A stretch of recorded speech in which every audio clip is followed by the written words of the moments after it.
And her dad. She's got one old Baptist say they got a thyroid issue. All of them, everyone.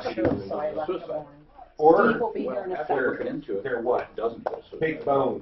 And did you hear me know She inherited well settlement somewhere, I don't know where it was, for $1,400.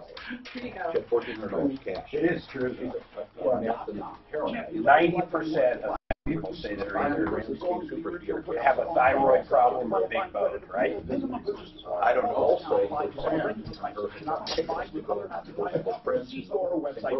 You're always more than a valued asset. You can be an energy producer too with Cam Solar, Denver's most trusted solar energy company with more than 3,000 solar projects. Looking to boost equity and protect yourself from rising utility rates? Get your free solar guide packed with tips and solar information at gocamsolar.com/troubleshooter. That's gocamsolar.com/troubleshooter. For free solar quote, call 720-449-2935.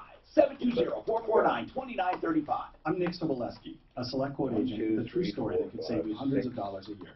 A woman named Linda just called. Her husband, Ray, has a $300,000 group life insurance policy, but is changing jobs and can't take it with him.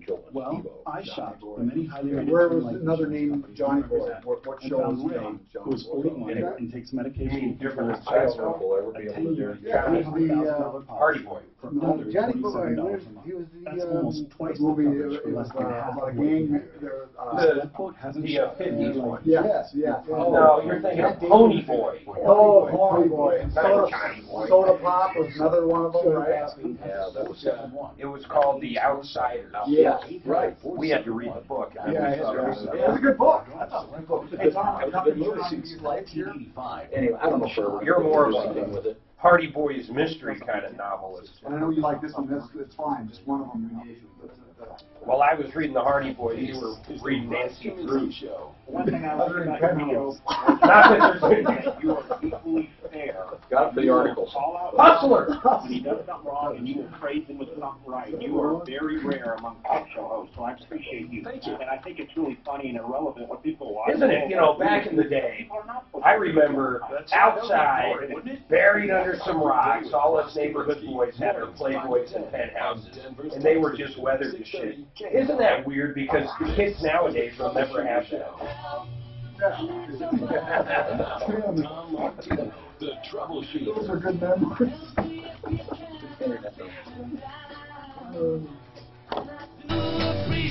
Hello, Tom Martino here. Welcome. We are going to solve problems. We're going to answer questions and take complaints. Make your life a little easier. All you have to do is call it 303-713-TALK. Longest running radio show with the same host currently on the air, and we love what we do. We help people. It's so easy to define the show. It's help. Now, you could expand that if you wanted to. Help, information, referrals, because all of it works together. Today, we're going to talk about your problems, questions, and complaints primarily, and then we'll have an emphasis. You know, each day we pick out a little emphasis here or there. You never know what it's going to be. Any wide-ranging of the wide-ranging topics covered on our referral list. Today is taxes, but not you know, adding and subtracting and filing deadlines and all of that. But there are so many people that just get into trouble. It's just amazing how many people get into trouble. Believe it or not, more people get into trouble when the economy's doing well, because there's a lot of work out there. And I'll give you a typical example. I knew a guy who was an electrician, and he worked his butt off and made a lot of money. Man, he was rolling in the dough. He'd go out to a job, get a few $100, go out, do that 10 times in a day, pulling in thousands of dollars a day and a week. But he wasn't keeping track of everything. A couple things he wasn't doing. He didn't know how much he was making or losing on any particular job, but he didn't have an account to put taxes in. And, you know, he then found himself owing the IRS. And so he didn't file, because he thought, if I file, I have to pay. I don't want to file. So then he didn't file the next year. And then he gets a letter, the dreaded letter. And that letter said, you owe a ton of money. So he went out of business, but that didn't help him because you still owe the money. Bankruptcy won't help you. He didn't know what to do. Now, he had a very sick wife, and he said, you know, I needed the money for cash flow. I didn't realize I should put up to half of it away or send in estimated quarterly payments. I have no idea. Most people, they do what they do and they make money, but they have no idea how to account for that money, how to account for cash flow, how to pay taxes. And self-employed people are mainly the number one category for getting into trouble with the IRS. Self-employed. When you're employed, it's a little easier. You get a W-2, you claim your income. 303-713-TALK. By the way, this hour brought to you by Ideal Home Loans for your next ideal home loan. If you're looking for a home loan, Ideal, whether refinancing or purchasing, Ideal can help you out, especially veterans. No money down, get in a home, and finally own a home. I don't know why any veterans would be renting. They can also, of course, give you the interest rate guarantee on all loans. So if the rates go down, you're thinking, I don't want to refi yet. I want to wait for the rates to drop. Well, you can refi, and if the rates drop, you can refi again with no charge over the next 2 years. IdealHomeLoans.com, 303-867-7000. So we have open lines right now. You can get right through at 303-713-TALK. You can also call 303-MARTINO, and you can call that line 24/7.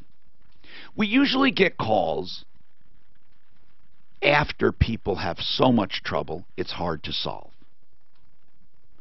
Isn't it wonderful that we have people available to help you even before you get into trouble? So when it comes to tax problems, if right now you haven't filed for 2017, you're on extension, you don't know how you're going to come up with the money, you have no idea what to do, or you're in the middle of 2018 with a shoebox full of receipts, or you have no clue,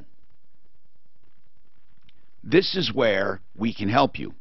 Now, obviously, we have all kinds of tax experts available, but today we're talking about people in trouble with Larson Tax Relief. That's all they do. If you walked in and said, do my taxes, they're not going to do your taxes. Larson Tax Relief. Now, we're going to talk about this in addition to anything else you call about. But obviously, if you've gotten a letter from the IRS, give us a call. If you're wondering what's going to happen to you, give us a call. So, Jack Larson is with us. Jack, first question. Am I right in my assumption that self-employed people, if you picked the category of most people that get in trouble, would they fall under self-employed? Absolutely. Because they're dealing with payroll withholding taxes, perhaps a sales tax, county tax, whereas an individual is just 1040 and state. How do individuals get in trouble? Just not filing? Or what's for regular individuals with W-2s, how do they get into trouble? A lot of them decide not to have taxes taken out of their paycheck. Can you decide that? Yeah, you fill out a form for how many exemptions you have. Okay. And some people will claim 0 and some people will claim 8. Oh, I see. And then at the end of the year, they do their return. Right. They don't like the government keeping too much of their money. But the problem is at the end of the year, you usually don't, you didn't put it in a savings account, so you don't have it. You spent it. And then if you don't have it, what happens? Okay, is that the #1 reason for not filing? You know, when people come to you and they're in trouble, how'd the trouble start? I'll bet you I can guess. First of all, like you said, just spending. Second, probably medical. I don't know. I'm guessing. You tell me. What are some of the issues? Not that you care. You help people even if they were stupid. But what are some of the reasons you get other than stupidity? It's the whole gamut. I mean, it's child got sick, wife got sick. Yeah, health. Health. Okay. You got divorce is a big one. Oh, yes. Absolutely. And then just people not getting paid for work that they'd done. You know, so for independent contractors. Okay, so somebody sends in a 1099 showing you've got paid and you really didn't. There are crooked people that do that. They say you've gotten paid, you don't have the money, you can't even pay the tax. What about the biggest tax issues I remember is going to be what's-his-face Eiley. And those businesses, some of them went bankrupt, and they had nothing to do with it. Well, those are people that use independent or, you know, hired bookkeeping services for payroll. You're depending on them to keep your payroll taxes paid. And you withhold it from the employee, but don't pay it to the government, and you're in trouble. And that's what happened with Don Eiley. He's in prison right now as a result of the exposure we got him. So we're going to talk more about this. Jerry wants to talk about a used car. Jerry, what's happening? Hello. What's going on with your used car, Jerry? My 19-year-old son bought a car from Mile High Acura, a used car. Okay. And within, I think, about 7 days. Did he went out on his own without any help? Yes. Yeah. And when did he buy it? Roughly. End of May. End of May. What happened then? Within 10 days, the check engine light went on. Half the gauges don't work. The ABS stopped working. Yeah. Did he check out that used car that he bought as is? No, he did not. Okay. So what turned out to be wrong with the car? Did he finally figure it out? Well, he sent to Mile High Acura, took it back. They couldn't figure it out. They sent it to a Mazda place. Why did Mile High take it back? That's pretty nice. They said that there was a 30-day or 60-day... Oh, so they have their own in-house thing. Well, the sales guy that told my son that now has been fired. But the sales guy told him... The sales guy told him he had, what, 30 days? Right. And then also the service guy also said, bring it in. We cover for the first 30 days. What does the contract say? Do you know? I have all the paperwork my son got, and there is no contract that says anything like that. There's no emissions. Okay. There's no emissions report, nothing that came with the information that my son got. Okay. So the car now, after now been over 3 weeks, they want my son to pay $3,000 or $4,000. They don't even know yet on the total amount, but $3,000 or $4,000 to get it fixed. We only paid $9,000 for the car. Yeah. Okay. What do you think is right? What do you think? I'm just trying to get your thoughts on this. You called us. You obviously think something's wrong. What do you think is wrong, other than your son made every mistake in the book? They offered to reverse the deal, but only if we bought a car on their lot, which is not a car we want. But the original offers were just... Hold on. They would reverse the entire deal if you find another car to buy? On their lot. That's definitely one good option. What else? Well, this is a very specific car, so they don't have another one like it. So my son had to get a car he doesn't want. What is the car? An Acura? Mazda 3. No, it's a Mazda 3 Speed. Oh, Mazda. Okay. So go ahead. What other options did they give you? The first option... Sorry, the first option was just there was to reverse the deal. It was too expensive for them to fix. Uh-huh. So I said, okay, well, we'll reverse the deal. I'll have my son find a car somewhere else. Then the GM got involved and said that, no, that's not what I said. I said we reversed the deal. We heard that option. What's the other option? Is for my son to have it fixed by them. Okay. But they don't even know what the problem is. Or for your son to have it fixed somewhere else. Right. Yeah. Okay. So those are the three options. What other options do you think should... Tell me what you think should happen, Jerry. I think they should reverse the deal. Why? Because they knew that they could reset the codes, and the thing will run for about 5 days, 6 days. Jerry, let's go there. You understand I'm probing, not disagreeing or agreeing. Yeah, so you think they should undo the deal and let your son walk? Yes. Because they purposely reset the car so he would buy it, and it would spring on him. That's what it seems like. Well, if they did, that's fraud. Right. So what do you have as proof? What do you have as proof, Jerry? If you're accusing them of fraud, what do you have as proof? Just conversations. What does that mean? Just phone conversations with the mechanics there. That said, we knew something was wrong and we reset it? No, we reset it because that sometimes solves a problem, but no, it does. It came back again. Now, so when he bought the car, did they tell him you will have absolutely no trouble with this car? Yes, the sales guy that's been fired did. Okay, get that sales guy to admit that, and you're home free. So your son was told you will have absolutely no trouble with this car. Right. And he also said that, he gave my son a set of tires and like all kinds of stuff, trying to, doing different things. Can you get a hold of the sales guy?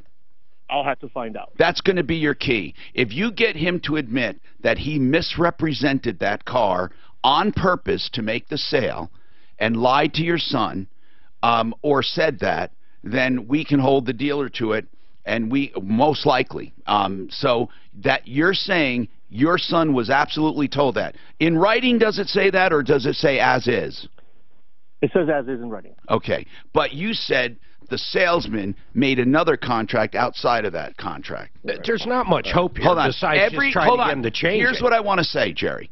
Jerry, and I swear to God, I'm not trying to give you a hard time. Every single time, not sometimes, every single time, beyond any doubt, this is a claim made that the car was misrepresented and the sale is fraudulent. Out of all of the cases, the thousands and thousands of cases I have handled over 40 years, almost none of them have been able to prove that, ever. But the question I had actually was, since he didn't get an emissions report for the vehicle. That could be your key. Hold on. Let's talk about that coming up. That's the one area I was going to go to because, Jerry, what I do first, I tell people where they don't have a clue, where they don't have a case, where they don't have an argument, in my opinion. Then what I do is look for the weak spots to help them. Simply Floors, Inc. will get you floor coverings of any kind, just like the big boxes. So why would you go to Simply Floors, Inc.? Well, I don't know. Maybe to save 20, 30, maybe 40%, to get a company that's owned by a family that says we want to make less profit and pass it on to our consumers, and we can outsell the big boxes. We're in a buying group. We can do it just like anyone. Why would you go to Simply Floors, Inc.? Because of the designer services you're provided, all of the same selection as the big boxes, better service, better installation, guarantees that are better. Why would you go? Well, make up your own mind. This is a company that stands behind their products. This is a company that has all the major products, and a company that will absolutely, positively save you money. There is no reason not to. Simply FloorsInc.com. Make your own appointment. They'll come to your home. If you want to stop by, they're at 52nd and Ward, Southwest Corner. SimplyFloorsInc.com. Real important happened. There's a big change in the emissions thing. We just found this out through the Colorado Dealers Association and What's the big change? 72 hours to get your emissions test. That's always been that. 72 hours? Yes. Always been that. 3 days. Always been 3 days. As long as 4 days. For as long as we've known, it's been that. They just told us it didn't change to that. Who? Colorado Dealers Association, Cleaner Colorado, we call it. It's been that way for a long time. Honest to God, it has. You get a 3-day voucher, as a matter of fact. You get this voucher, and it's a 3-day voucher. Unless they tested it within, like, say, last quarter or something? No. That is? No. You always need a new sticker, but there is something about... Exemption is not true, if the vehicle's still exempt. If meat and bread are the backbone of a sub, then Mike's Way is the heart of the soul. Mark, I don't know which one this is, but there is one that said, if it was tested within the last 6 months, something, and I don't know if that's a private sale. Replacement windows, candy, homes, I know something, rolling 25 years or more. It always comes up when we talk about homes. So they told you that this was a new first replacement window. Yeah, when I called them, they said, well, the law changed in 72 hours. I didn't actually, I just asked them what the time was. What the time was. What the time was. Because the voucher, the thing says 30 days. No, the voucher is going to say 3 days. It says 30 days from when she got it. My daughter got a thing that said 30 days. And then she waited, forever. She waited to the end of the line. Yeah, and that's why I called. It turned out it was a minor thing wrong with the car. 7,100. Wait a minute. Like, look at what the other AVDA. Look at that, what that point is. Do you have a copy of that? I can get it, yeah, I'll get it from her. Probably. I want to see it. Yeah, because it said 30 days on it, and that's what we should. Of course, she waits till the 29th day. I really want to see it, because They would have to be stupid to do that. That's like crazy. Yeah, let me find out. What dealer was it? I don't know. I don't know the dealer.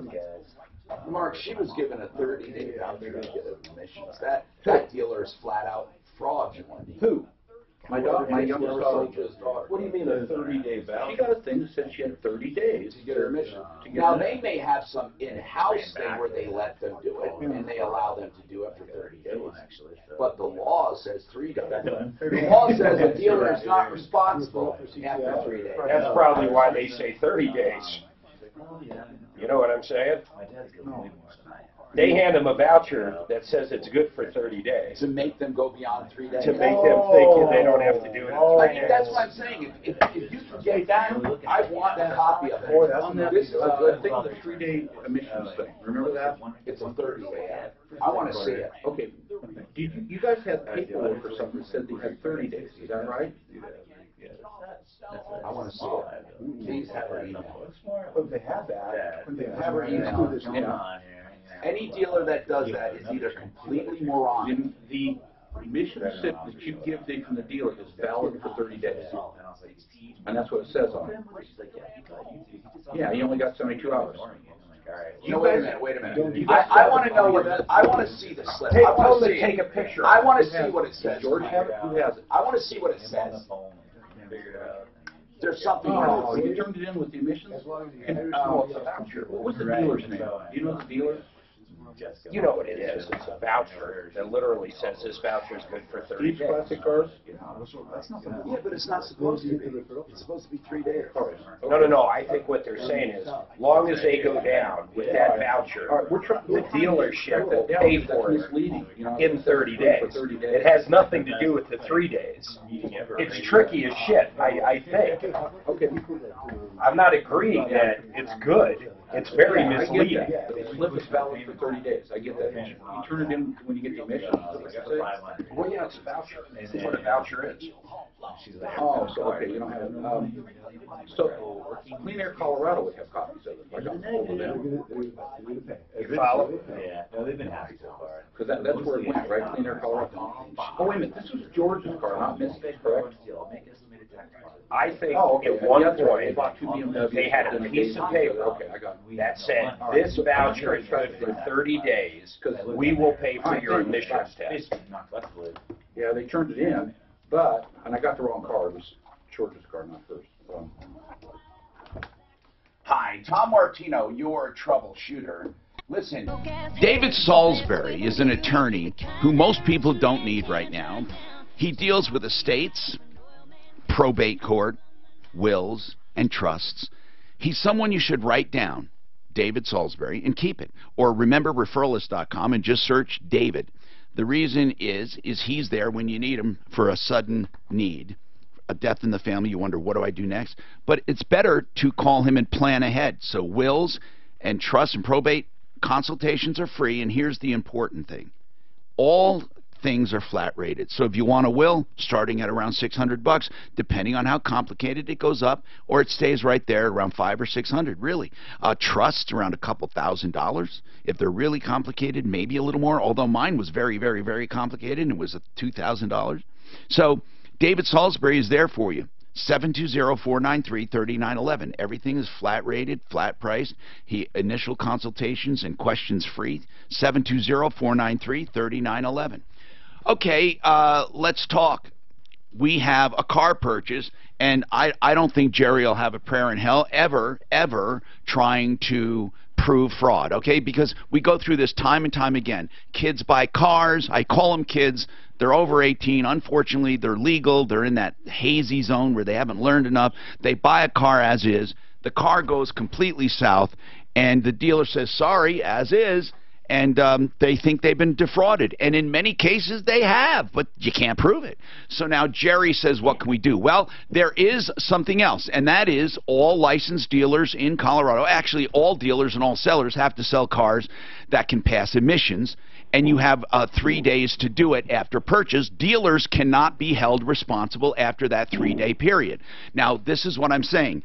If you bought that car from them or your son, he was given a coupon or should have been given a coupon that said he had a 3-day window to get his emissions. When he goes to get his emissions, if it does not pass, he gets to take the car back or make them fix it. So what happened with emissions, Jerry? That's the main reason I was calling, because I don't think the fraud thing would work either. So what about the emissions, Jerry? There was no emissions. No emissions were done on the car. There was no emissions certificate, but it was 10 days, 7 or 10 days after the purchase that when everything went south on the car. Well, it doesn't matter, Jerry. If he bought the car, and is it exempt otherwise? Is it an old car? No. No, it's a 2000. Does he live in a non-exempt? Does he live in an exempt area? No. Then if they're selling a vehicle into an emissions controlled area, it must be able to pass, and they must give him a 3-day window to do it, and they must notify him of this. And if it's not in the paperwork, and if there is no emissions, then you can have the deal undone. It doesn't matter if it's 10 days later. They never told him he could have it done to begin with, you're saying. Right. So when I didn't realize this, but these dealerships now, I guess, give everything digitally. So I have a digital, I can email you the digital, all the paperwork that came with it. There's nothing about emissions. There's no other paperwork with it. There's no voucher. There's no voucher. No. Okay, then you need to go to the dealer licensing board. They have to undo the deal. What's the name, did you say, of this dealer? Mile High Acura. Mile High Acura. Well, listen. And I mentioned this to them, and they said that I was out of luck. I bought it as is. And it doesn't matter. Well, hold on. Does it say as is, or does it say tow away? No, it says as is. It's more. Well, you're not out of luck. In fact, we'll call them and let them know. I bet there's something that says there was a voucher there and they should have got it done. I just bet there is. He's saying that no one told them they had 3 days to get this tested, and when he complained, they said, you're out of luck, you bought it as is. No, as is does not work for emissions. It's usually right in the paperwork at closing. The original statement was they'd fix it. Then they doesn't matter. It's going to be expensive. Doesn't matter. They either have to make it pass. Well, we don't know that it won't pass emissions, so we're assuming that. So well, the check engine light's on and the ABS. Okay, so it doesn't work. So they have to make it pass. So you understand, Jerry? They have to make it pass or undo the deal. Hold on, we're going to call for you. 303-713-TALK. So we have Larson Tax Relief with us, and if you have any questions, get them to us. Anything to do with taxes, delayed taxes, nasty letters, scary letters. We'll also go over some email that we save that comes in over time for them. PJ, what's going on with you? Hello. What's happening, PJ? I got into an accident. Yes. Last month. How? And what happened? I was crossing Alameda and Potomac. Yes. And a car ran into the back of me, and the police didn't have no sirens. It turned out to be a high-speed chase. And who ran into you, the police? No, the guy that they were chasing. Oh, really? The criminal? Okay. Yeah. So what happened was we finally got the police report and everything, and the guy who owned the car that hit me had insurance, but he reported the car as stolen. His son evidently stole the car. Well, were they going after him because the car was stolen or for another reason? I have no idea, but his son was driving the car. Well, here's what we need to know. You need to know, was the owner negligent, and does his insurance kick in or not? And we'll talk about that because it's possible. And how old the son is. How old is the son? He was over 18. All right, and that doesn't matter as much as, was it with permission or not? When did he report it stolen? Was it reported stolen as a convenience just to get out of this?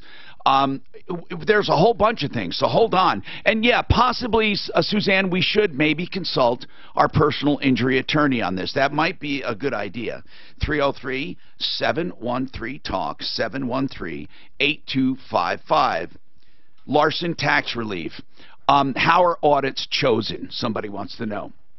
Anybody? How are they chosen? How are you chosen for an audit? Why am I chosen for an audit?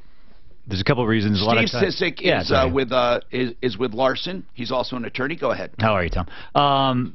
Audits are randomly chosen on occasion, but also, you know, if you're filing a return that has certain red flags, you're taking a lot of depreciation, you're claiming things, significant health expenses. A lot of times businesses will claim a lot of mileage, but not provide supporting information. There's actually some really good apps for that now that will help you with that type of thing. Okay, so depreciation, mileage, and a lot of expenses that's not necessarily lining up with a business that's running an average. Is it percentage of expenses to income?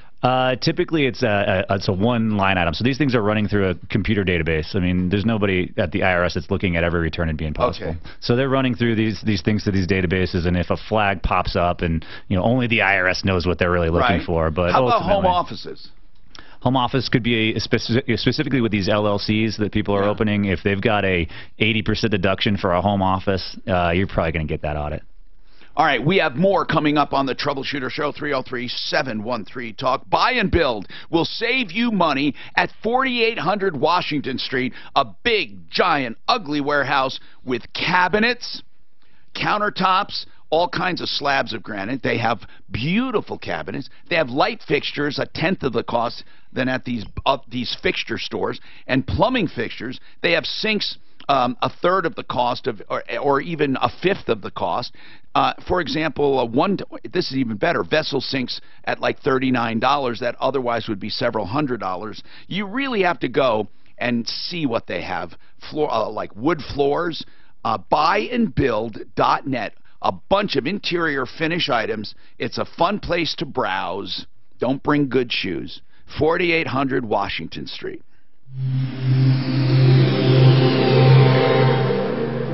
Just got a text from Brett.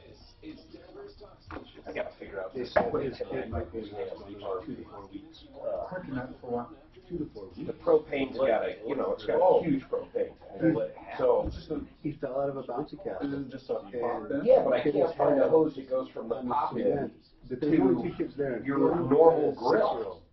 So the story's a little, you know, the mom was inside. Yeah. Is there something happened?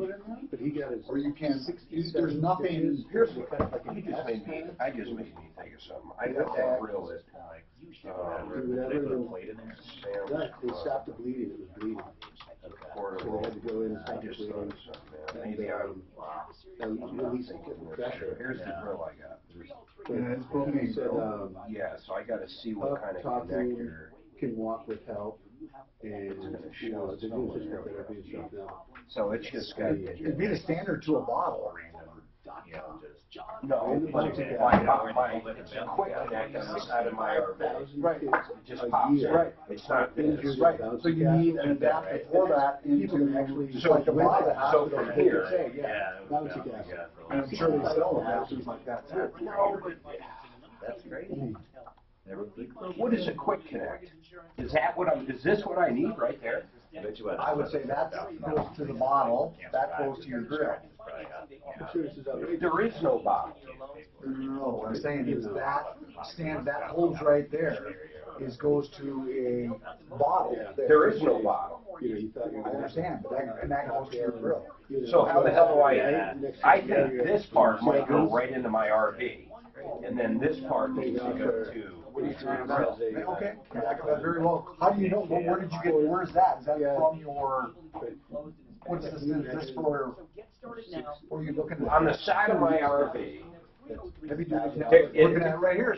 It says quick connect. It's just stay there. You're right. And that probably makes it this. I got bit by a rattlesnake.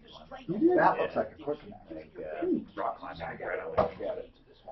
It's confusing the shit out of me. And this looks like a quick connect by a female male. Because typically what you would do with this grill I bought is actually worse. You would hook it up just like your grill at home. You'd have a normal sized propane tank, you have the screw on, and then the coupler goes to it. But this, on the side of the RV, has a quick connect. I don't understand. That's what that would be for that. But you need something that goes back to your grill. I was like, all right. That's right. So then how do you turn that on? As soon as you plug it in equipment, does that go supply gas? Yeah, no. Because like they, normally in QuickNet you'd see there'd be like a pump of gas, unless you could turn it off. Yeah, maybe if you're like acting, there's a lever right there. That's all I'm saying. I gotta look at it. Because I don't want to carry another propane tank. Although, I'd want a long enough hose though. Or unless you get those small little bottles. Are you talking about your RV? Audio. What are you trying to do? It's got this new quick connect that goes into my big propane tank. Yeah. And I can't find the damn cable in it. Even at the place where I bought the RV, they didn't have it. That's great. That's crazy. Now I can buy 2 or 3 different things and create one, but it seems stupid. Why would they develop something like that? That looks like to me, that's QuickNet. QuickNet. That is. Yeah, but this isn't going to connect to the grill, and Right. this isn't going to connect to the grill. That will connect to your RV, maybe. And then you probably have to get adapter from that to the grill. So you can do it outside grill, right? Like an Apple demand these prices. Where's your grill? What's your grill adapter? You know, That picture we just saw. I'm curious about everything. Mac? Yeah, they're like, Bro, like Camping World, they carry about everything. $4,500. Yeah, they price themselves out of See, this is how you ignore I need a quick connect over here. That what goes in your grill is for a standard. And then I probably still need a regulator, right? I love the other ones. the regulars keep taking usually. They actually. Okay, yeah. I was thinking that of would switching No, to phones. No. I have the lowest big grade. Yeah. If there's a regulator on that The other tank. one's the one right Yeah, but plug in, it has to be like your furnaces and everything else. Yeah, they're all regulated. Everything has to be regulated. What I'm saying What is, I absolutely love. there's 2 furnaces. Yeah. So the regulator that's on the big tank, if you are operating just the furnaces and the oven, would it be the same for the grill? Oh wait, You hold need on. the regulators for that grill. There's they said a base model. That's what I was thinking. That base You model is control the amount of gas with the regulator. I know the regulator set the volume on it. It's here right I there. know, but he's got the big, Yeah, I know. big thing. Well, it's just not just like if you had to have them. Hi, Tom Martino here. Welcome. 303-713-TALK. 713-8255. K&H Home Solutions has some big discounts going on. You know, please don't say ho-hum when it comes to discounts. Every one of our vendors here, when I talk about discounts, they're real deals, and if you can research and find their previous prices or talk to people, you'll see they're real deals. K&H Home Solutions has 25% off siding, windows and doors, and 30% off siding. The Everlast siding is a lifetime of durability. It's a waterproof, sealed siding with color that goes through and through. You can't get better than Everlast siding. You just can't get better. It's not going to chip. It's not going to peel. It's not going to warp. It's going to be there longer than you. Okay, so K&H Home Solutions, make your own appointment at khwindows.com, and you'll also get 25% off their beautiful windows. If you want to invest in your home, now's the time to do it. khwindows.com, and then it's 303-421-7100 if you have any questions. But nowadays, a lot of companies, I don't know if you've noticed this or not, a lot of companies are going direct to the consumer saying, make your own appointment. I know that I can do that with my chiropractor, too. You can make your own appointments now, and Simply Floors, Inc., you make your own appointments. How many others do you know? Now, Larson Tax, you can't go on and make an appointment, right, for you guys at Larson? Can you? Sure. Can you literally go on the calendar and make Oh, I'm sorry, not online. Yeah. Just give us a call. Yeah, give a call and you can get an appointment. But, you know, do you really need, I mean, since you deal with people all over the country, do you even need a face-to-face? No. We see probably 5% of our clients. You just happen to be in Colorado. Correct. So if people want, they can see you. Mm-hmm. But you see about 5%. But it's not actually necessary, is it? Not at all. Nope, we do everything: phone, FedEx, fax, email. And email and digitized returns. Can you request from the IRS their digitized returns? Do you get them digitally? Like when you ask for copies of tax returns, how do you get them? IRS doesn't even actually keep copies of tax returns. They create transcripts of returns, and so we can get those. But What does there's that no mean? physical copy that like a They don't have your return? They don't. Yeah, they don't even have. They don't even have. When you say a digitized, it's all the information you put. The information is there. Yeah, but if so you how wanted do they a get that physical in there? copy of like a how do they 1040, get that in there? Do they literally type everyone's return back into the? They have scanning machines that have optical recognition, and it'll just populate the forms. It's actually fairly sophisticated. But if you were to call Agent so-and-so and say, hey, I need a copy of my 2010 1040, I sent it to you, the onus is on the taxpayer to keep their copy, not the IRS. And speaking of that, how long should they keep them? Typically, it's 7 years. That's how far back you can audit. But if you're in collections, 10 years is how far back the IRS can pursue. John Fuller is a personal injury attorney. I want to go to him with a question. John, we have a guy that was rear-ended in a police chase, and I haven't heard the whole story, but I want to talk to him again and see what's going on here. Hold on. So, PJ, you were, what, at a stop sign or what? You were in an intersection? How did it happen? Well, I was at a stop sign, and then the light changed, and I went across Potomac, and the guy was coming east. And he was being chased at that very moment, right? Yes. And when he ran into you, did that stop him to get arrested? No, he hit me. My car spun around a little bit. He went around, hit the side of my car, kept going straight, and I guess maybe later he got into another accident. All right, now PJ, without going into detail, are you injured?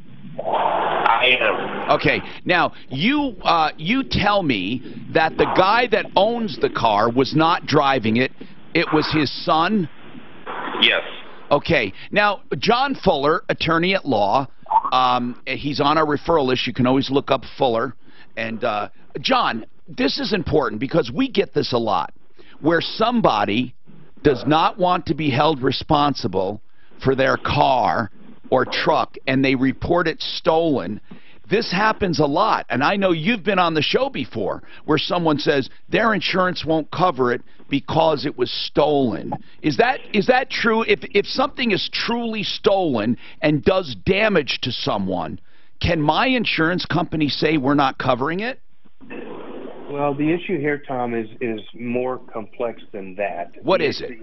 So I'm not as concerned about Dad calling in his car stolen because it in fact really wasn't stolen, and it was being driven by a person who at one point or another was a permissive driver. In Colorado, if you were ever a permissive driver, you're likely going to always be a permissive driver for that vehicle, and so that part doesn't concern me. However, at the time of the crash, the kid was involved in the commission of a crime. Right. He was running from the police. Almost every insurance policy out there has an exclusion for criminal activity. And so we may find that Dad's policy does not cover this because of the fact that he was engaged in a crime. Now, the other angle to get at Dad's policy would be to allege that he had negligently entrusted this vehicle to his son, and that may be a pathway to recovery. However, Dad saying that he stole it kind of cuts off the possible argument that Dad had negligently entrusted it to him. So what if he left his keys around and he knew his son was around and all of that? Yeah, those are always issues that you would look at as to what was the negligent act that entrusted the vehicle to the son. John, I don't understand the crime part. How come someone that hits somebody when they're drinking and driving, which is illegal, all of a sudden gets in trouble and their insurance pays? Yeah, that's a fine line, splitting hairs argument, but the bottom line is the negligent act was the driving that caused the accident. The drinking part of it is not the negligence. That's a separately excluded thing that maybe opens the door to punitive damages, but that's not a covered event in itself. But the bad driving that causes the accident is. I get you. Now let's ask PJ a question. PJ, when did the father report this stolen? The insurance company won't give me that information. What insurance company? The dad's insurance. Progressive. Well, just ask the police when it was reported stolen. Yeah, you should be able to get that information. That's public information. Report that the police will be generating, and there's going to be a lengthy file on this if he had a couple accidents and they were chasing him for some other criminal activity. So have they denied the claim? Is Progressive telling you they're not going to extend coverage? That's right. Yeah, that's not surprising. They may claim it was because of the theft, but really and truly, I could get around the theft. I have gotten around the theft. I've dealt with the permissive driver doctrine in Colorado many times to find coverage. But that criminal act exclusion is going to be where they really have a pretty solid ground to stand on. Do you, sir, have any uninsured motorist coverage on your own vehicle? I do. And that'll be your next avenue for recovery, either the comprehensive coverage to repair your vehicle and then your... Wait. Why not collision coverage? Well, it could your full coverage is what I mean. Okay. All right. Cool. Yeah. So you're gonna find coverage for your vehicle under the full coverage that you have, and then you would find coverage most generally under your uninsured motorist coverage on your policy that you could go after. Can I ask a question? Yes, sir. Why do I have to pay a deductible for something that I'm not in fault for? That's a great point, but the reason why is that you're using your policy. It's contractual, yeah. And it's a contractual provision in your insurance contract. Now, your insurance will likely then turn around and go after this kid personally to satisfy a judgment. That's not much consolation for you. And if they've charged this kid and they eventually caught him, you are a victim of his criminal activity. You are entitled, and you'll be contacted by the DA's office about this idea of restitution. And you can certainly apply for restitution for that portion which is out of pocket, which is exactly what you're supposed to do with that. All right, now I need to get this straight. You can get around the permissive driver thing. Yep. But can you get around he's permissive driver, okay, but what about his crime, commission of a crime? Does that negate coverage? Yes. Yeah, there's an exclusion in almost every policy. So that even though you get around their permissive driving part, the fact that he was committing a crime on purpose, running away from police, may exclude coverage. Yeah, okay. It almost certainly does. Okay. No insurance company is going to cover you if you get in your vehicle and go on a crime spree. All right. Well, and the same would apply for anybody else driving that same vehicle. God, that's good to know. I mean, 303-597-4500 is John Fuller, by the way. John Fuller is one of our attorneys, and you can find him at referralist.com. You know, I told you just after the break about buy and build at 4800 Washington Street. I want to tell you about Art of Granite as well. Art of Granite, now, they'll do your granite, and they will install it and tear out and haul away all the old stuff, and that's what they do. They do a turnkey operation on your kitchen. They also have cabinets for a small markup from the manufacturer. So if you are doing it yourself, Buy and Build is a great place. You can send your contractors there. A lot of people choose Art of Granite. And here's what they do. They call up Mitch Fleury at Art of Granite, and you can get a price on the phone. That's the spectacular thing about Art of Granite. You get your prices literally on the phone because he knows from measurements and what you're telling him about what it will cost, and the price is pretty close. If you're looking for granite, he's a direct stone importer of granite and other stones like quartz. He also, of course, will do any solid surface, and the whole thing takes 1 to 4 weeks. He tears out and hauls away everything free. He does the bathroom free when you have the kitchen done. Get your price, 303-386-5919, artofgranite.net.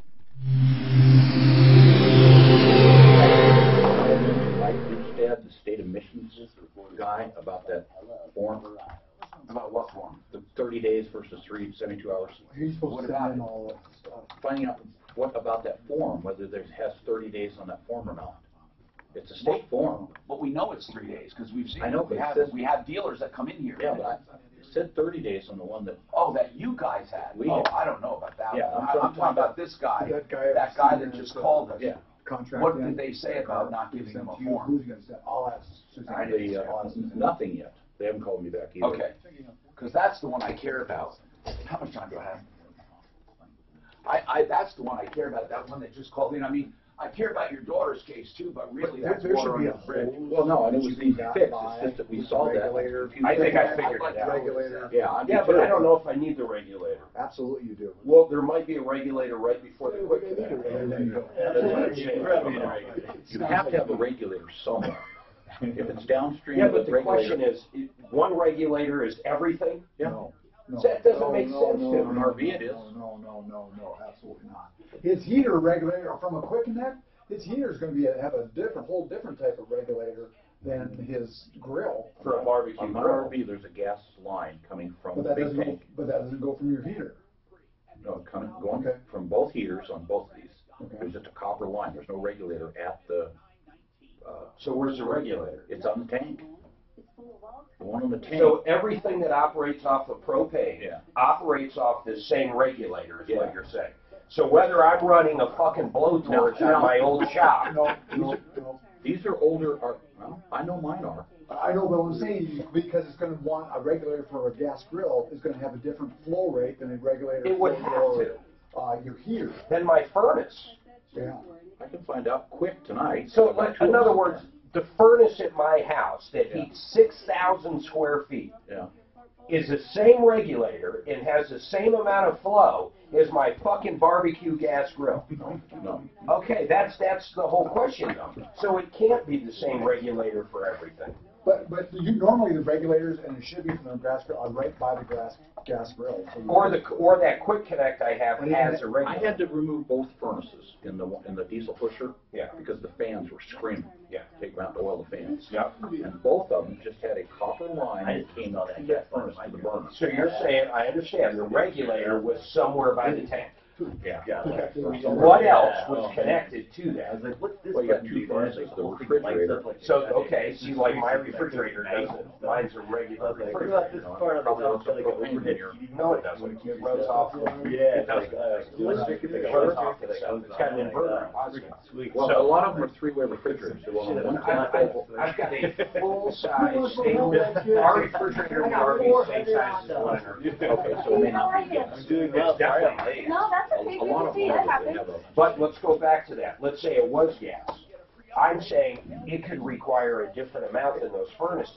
So they might have a regulator based on the going towards the refrigerator compared to going towards the furnace. Looks like there's RVs have two-stage propane. We get the emissions report. So what does that Clint's mean? doing that. Oh, is he? Okay, Yeah. let's work on that. The guy So I wasn't, think it's the for two general different- manager's not. Okay, until so this one might be afternoon. going to the oven, one might be going So to the this is a furnace. good one. There's a guitarist coming to Red Rocks, That could be okay?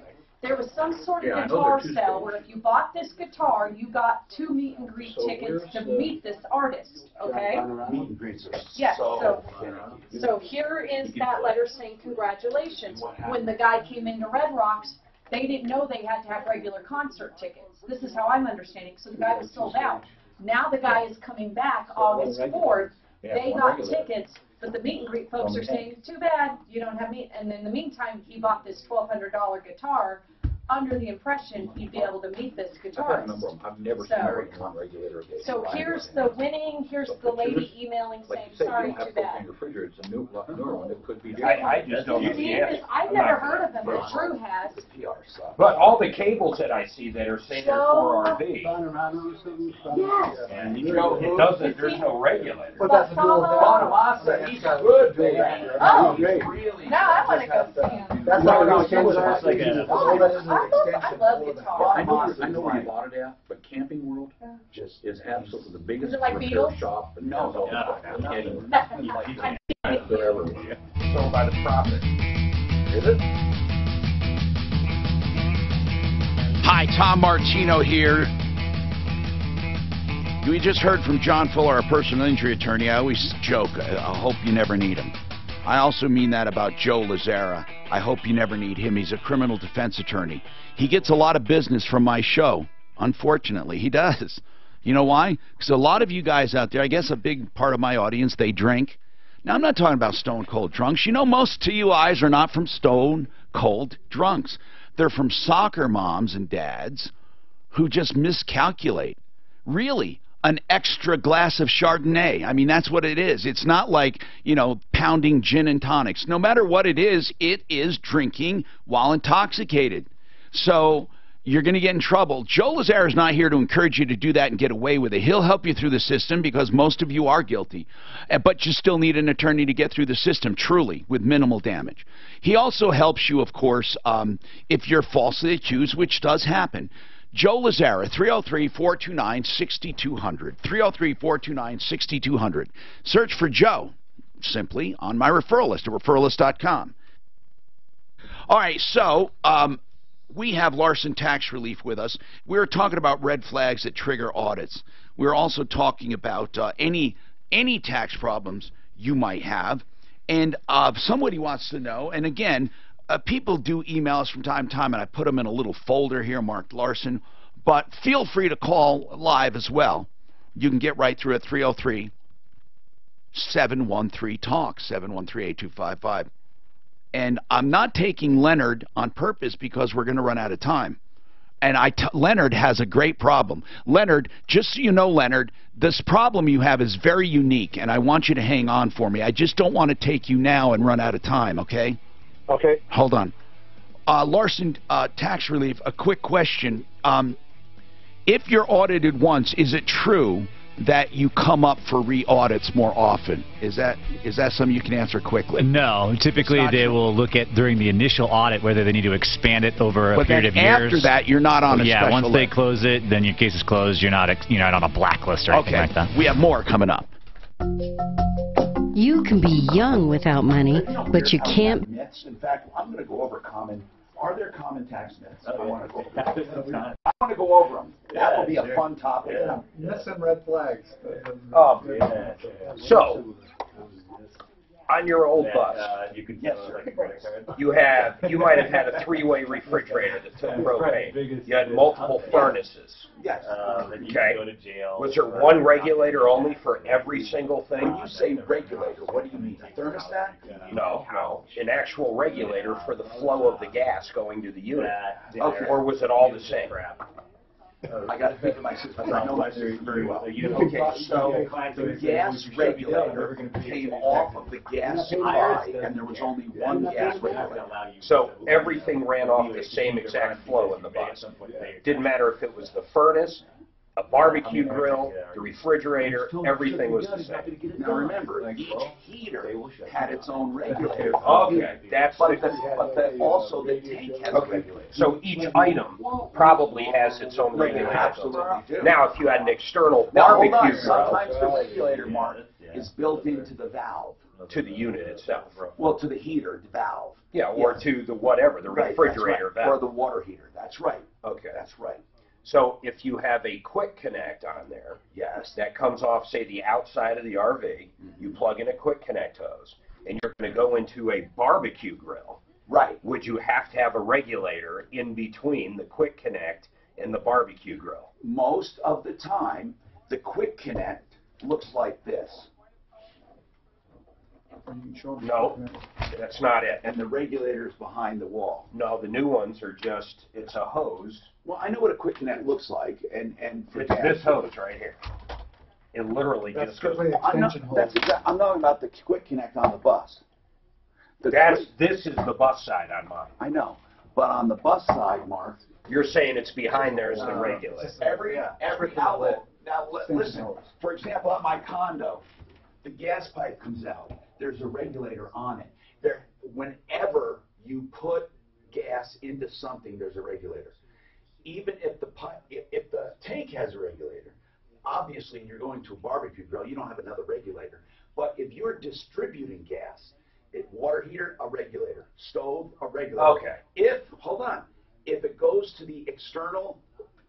your external plug, they should have had a regulator. Now, I don't know they do. But on this side of somewhere in line with that external or they teed off of your stove, but there's a regulator somewhere. You have to get the schematic simply and see. Yeah, but if they actually have a quick connect for an external, you would assume there's a regulator. All you need is the hose, not the damn regulator. You assume there's a regulated line, and the way you know that is when it blows up, I'll know I should have got the regulator. Because they'll say on that hose, often purchased with, or stuff like that.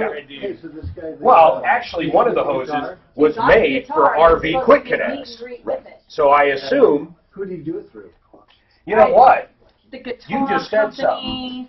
I bet it does come right from, because it's almost on the opposite side of the stove. Bought the guitar from and runs on a dealer who sells guitars. Which would be the same. So. And that's where I would say it's the a main- regulator's gotta be we'll give much you closer to the a meet and grill. greet. than You what it got- is. yep. And you have a He valve got shut shut off off. valve prior Red Rock to said the quick no connect. meet and greet. Or maybe that grill. Well, they're saying has too a bad, no meet regulator and built greet in it. for you. Should say that. Real quick. Why does it matter where the regulator is? Well, because if you want it as a safety precaution to shut off. Oh. Tom Mark, so you Well, that's a mentioned shut-off. if you search Joe, you find Joe Lazera. You don't. So I went in and Well, added it better- Joe as a it better be. keyword mark. Yeah, that would be the So- first goddamn keyword I put in. Well, there's Joe Lazera, but there was no just Joe. We have a lot of So- Joes though, but it's cool for But Lazera. all Joes should come up. Yeah. I don't know. Wait, give me an idea of another Joe where the name of the company is Joseph A. None. Lazera. Mark's doesn't know what he's saying. Well, I was thinking it'd become the banker Joe. Well, I'm but not we don't talking put about Joe that. in for That- keywords. it's become, or the banker, but I'm talking about the name. Did we have Joe Lazera? Yeah, of course. We just Yeah. didn't have Joe. So I But we went don't know the searched Joe and names it of the didn't owners. work. I wouldn't assume that we're going to put the names of the owners in, but hell no. But I would put. Well, okay, so do you put John for Fuller? Yes, for sure, because it's John Fuller. Yeah, or with Trenner, Mark. I would for They sure. just become weird search terms because there's so many Johns. Yeah, but it would be cool because, but if it's in the name, it should absolutely be there. It should be part of the name. But that should be brought up in our. That's what. Oh, it's Joseph. It's not Joe Lazera. That's why. Because if it's part of the name, you don't have to put it in as a term, right? Because it's already in there as a term. No, it's got to be an exact match though. That's what I mean. But You'd if have it's to put in Joseph Lazera. not just Joseph. I think it does. No, it does not. Definitely does not. I did not want it that way. Because then if it looks through the listing, you'd find the word and every single listing would come back if someone searched and or a. Well, no, because those are an exclusion list. You have a. Well, we're not that. It's not that sophisticated. I mean, it's either search the phrase or search the word. There's no in between. Yeah, but the way searches work, if it's in the name, it should come up. I mean, It doesn't. So it just simply doesn't. I can go in there and add it for that particular listing. So Joseph comes up why then? Because we probably added Joseph and Joe. She just said she added him. Try John. John Fuller comes up. And John's probably in there. It did. It stopped. Try another one. Who's the compensation guy? Workman's comp. And you had have the top. That's America. ENT. Well, that should come up simply because our name is stuck in place. It doesn't come up. Yeah, Joe comes up. Yeah, but ended should come up too, for God's sake. That's the name of the stuff. Type in cliff end. All right, I got them sending all that stuff. Yeah, I read there's probably something. I'm curious as hell about that. Cliff doesn't? Let me see what he comes up as.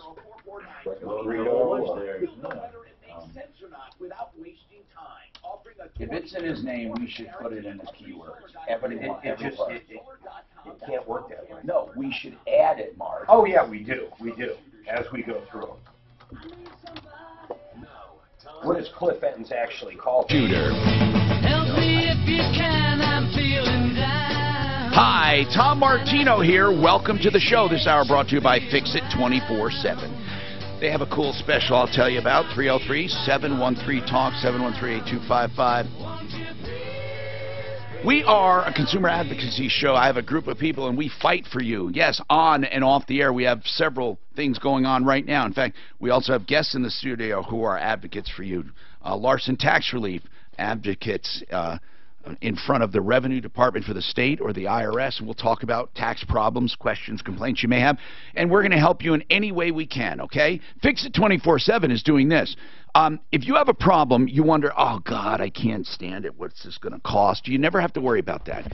It's always going to be $39 to get the expert to your home, licensed professional, to your home to diagnose the problem, no matter where it is and how long it takes. They will diagnose the problem. They're not going to say, oh, my God, I got to look at this and this. I can't possibly tell you what's wrong. They're going to tell you what's wrong for $39. They're going to take the time it takes to give you a full written report for $39. If you want to have work done, they will apply not just the $39, but for a very limited time, they're going to apply, you don't pay the $39, and they're going to give you $77.77 off. That means $39 gets the expert to your home. And then you get $77.77 off if you decide to go through with the repairs. It's their Lucky Sevens promotion. Fix it 24/7 with Lucky Sevens, and it is 303. No, it isn't. It's 720-526-3939. 720-526-3939. FixMyHome.com. All right, Leonard has a problem you're not going to believe, but Dina also has a tax problem. And I want to get our experts at least thinking about her tax problem quickly here. So, Leonard, hold on. Dina, that tax problem, does it have to do with an audit or something? What is the tax problem if you have to? Oh, are you being audited? My son was audited already. And are you having problems with that audit? Yeah, well, because they stripped everything that he had claimed, and we don't know what to do with it. Do you have to accept audit decisions? We're going to talk about that. Do they fight audit decisions? Hold on, Dina. Leonard, I've reviewed your problem here. It seems very weird, very weird. I personally don't think the artist is responsible here. I think it was a promotion that went bad, but can you explain what happened? You wanted to go see this guitar player, is that right? Yeah. Bonamassa? Joe Bonamassa, correct. Yeah. And Joe Bonamassa was coming to town, and you wanted to go see him, but you saw this thing that caught your eye, this special. What was it? Okay, I'm on his website. He offered a guitar, signature guitar. Oh, wait. He offered it? Well, his PR company does, with his name on it. It's a long story. Was it on his website? Yeah, it's his promotion company, to my understanding. Was it his website? I'm not talking about the company. Yeah. It was his website. His website, yes. I get the info, all this like a newsletter through his website, all the up-and-coming tours, albums. Good. CDs. So that's very important. You were on his website. He may be responsible. So on his website, you saw an offer. What was it? Okay, it was an offer to buy a replica of a 1958 Flying V guitar. There was a limited number made in 1958 with the replica. You buy this guitar. With the whole package, you get 2 tickets to meet and greet, and you get tickets to the concert. He's coming August 5th. So wait, so it came with 4 tickets, 2 to the concert and 2 to meet and greet. Correct. Okay. And plus you get the guitar, and what else? Yeah, this was offered late last year, December, so got the guitar in February. The letter states to contact them 30 days prior to the event you want to attend. My wife contacted him on July 1st, which is about 34 days before the event. She got an email back saying it was sold out in April, all the meet and greet, and pretty much we're out of luck. Okay. Well, I mean, they can't help if they're sold out, right? Yeah, but it's the whole package deal. I did the same exact. Well, hold on. Well, so you just go to another one, right? They offered that, but I want to go to Red Rocks. It's going to cost me money to go to another venue or to be out of state. Wait. When are they coming back to Colorado? Next year. Would they offer you next year? She told my wife he's coming back next year, and that's all she said. Well, okay. I gotta. Leonard, I'm trying to figure out here. You wanted them to make room for you no matter what. They were sold out. They said you can go to any other concert you want, basically, and you said no. Didn't really say no, because the letter stated contact them 30 days before the event. We contacted them 34 days. They sold out. Yeah, but I'm sure somewhere it says subject to availability. I mean, if they're sold out, they're sold out, right? There's nothing on the letter stating that anywhere. Okay. So you're saying no matter what, if you call 30 days in advance, according to what you see. See, I used to wonder, why do people write these these long, multi-page disclaimers, and in event of this, and in the event of this, and in the event of this, and in the event of this. This is exactly why. Because someone will find something to find wrong, and this is it. He said all it says is contact them 30 days in advance. Yes, and I sent a copy of that to you. Right, 30 days in advance. So, but the fact that they're sold out doesn't matter because you contacted them 30 days in advance, and they should accommodate you.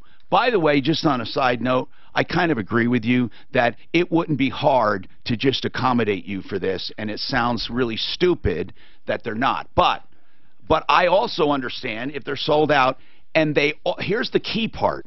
They offered you another venue, in other words, or another concert. In fact, you can even go to your Red Rocks, which you want Red Rocks specifically, although they don't guarantee a specific concert. You can go to Red Rocks, but you have to wait for the next Red Rocks. And by the way, if you're doubting that, I will guarantee you can go to the Red Rocks. We will make sure of that. But you don't want, well, it's too late now, isn't it? It's done. No, when is the concert? August 5th. Okay, so this August 5th concert, they're saying, we're sorry. Here's the letter. Unfortunately, with Red Rocks being a popular venue, we no longer have artist hold tickets available. Tickets for the Red Rocks show were gone by April. I will keep your request on file for any possible cancellations. Well, that's nice. Is there another show date you could attend? Okay, so they're asking about other shows, and obviously I think it's reasonable. You don't want to go out of town. So what we need to do is ask them if they will accommodate you when he comes back to Red Rocks. I mean, wouldn't that? Because he usually... I'd be pissed. $1,800 for a guitar. I'd be pissed too. I mean, I'm not saying it's a great thing. I think they should make two tickets available. It doesn't sound like brain damage. It's only two tickets.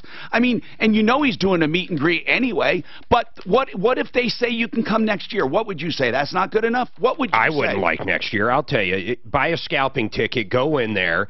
Try to meet the guy and serve him on stage. Listen, I said he was not responsible, but I was wrong. I didn't realize you got this right off of his website, and I'll bet you he doesn't even personally know about it. He probably wouldn't care. You know? Give them the money back on the guitar if they can't accommodate him. That's exactly right. Did you ask about that? I don't want to give the guitar back. No, I didn't say that. Just get your money back. But your money, I mean, that's a lot of money. What is the guitar really worth? It's about $900 guitar. Okay. So it was a total close to $1,200 for the whole package. So you figured concert tickets. Okay, so let's say that you did not. Let's just say you can't get in this. We're going to try, but let's say you can't. Would you take any money? So you got the guitar. You keep the guitar. Would you take any money and be satisfied? Not really. I would like to just do the meet and greet, get my tickets, and those like I wanted to do. Right. You know? Right. Money's not a big deal to me for this thing. It's the principle of the matter that's got me. Because you know what sucks too, man? I've had this happen before. When it happens with someone that you follow and you like, it just puts a sour taste in your mouth. But it's not him. I don't think he knows about this. Right. I'm not blaming him personally. But yeah, it is. But Mark, why do you think, why do you think they must make room for him, though? Because I'm not saying they must. They did say notify us 30 days in advance, and they should have put something there subject to availability. Because if he saw that, he may have called earlier. I would have assumed when I was purchasing that $1,200 or $1,800 guitar, that's all part of it. They're already making room for me, as long as I contact them. Right, contact them, and they in advance. Sir, he did everything they asked him to do. And he can't get in. And it would suck to go somewhere else, and a lot of people do want to go to Red Rocks compared to somewhere else. Okay. So listen, we're all in agreement. Who's the, what do they call it, the promoter? You know, back in the day, like Barry Fay, he would have handled it. I don't know how these places work anymore. Who is the promoter? I'm not sure. Be nice if it was iHeart. Yeah, I don't know who the promoter is. Listen, we're going to call. Do you have a phone number? It should be on that letter. Okay, we're going to call them. Now, this is what we're going to say, okay? Nowhere, we're going to say this because we're going to make them show us. Nowhere does it say, subject to availability, we assume these are special tickets that you hold. And that's, they did say that. They're artist hold tickets. They call them that, artist hold. Uh-huh. But I'm sure, come on, 2 more artist hold tickets? You'd probably even stand there, you know, wouldn't you, on the sidelines? I did the same thing last year. Bought a guitar, went through the whole process, and it went like clockwork. You did it for Bonamasso? Yeah, same thing. Red Rocks, everything. Really? He's a super fan, man. You are a super fan. Do you play guitar? I do play guitar. I've played guitar for about 40 years, and I collect them. So it's a big thing for me. Yeah, you know. So hold on. I think that. Do you buy a lot of promotional stuff or just Bonamassos? Just Bonamasso, really. Really? Okay. Because I was going to try to rustle up some stuff I could sell here for an Italian talk show host, and you could come in here and meet and greet and pay it. We've got T-shirts. Yeah, I could throw in a T-shirt. Let's see, we'd make it cheaper. I'd only charge you $1,200. Anyway, hold on. Let's call for this guy. Let's call for him. And then we go back to Dina and talk about this audit. What a nightmare for her son. Colorado Tinnitus and Hearing Center. If you haven't gone there yet, I'm happy because it's probably because you don't have a problem. If you do have a problem, a hearing loss, or you have tinnitus, which is an unwanted noise in your ear. You know, it's not always humming and ringing. It's sometimes a ticking. Whatever it is, they have dealt with it. Colorado Tinnitus and Hearing Center, they have 2 ways of dealing with tinnitus. First, they have a way to eradicate it, and that is called dysynchra, and it has to fall in a certain range. If not, they have masking devices that also help you to ignore it over time, hearing devices that do that. Why don't you call them? And they have free trial periods after, of course, all of your other stuff, your evaluation and stuff. Colorado Tinnitus and Hearing Center. Just keep that aim in mind, please. They're really good people. They've been here for years, and they've been part of this show and the referral list for years. Helpforringing.com, or, of course, hearing loss, 303-534-0163, 534-0163.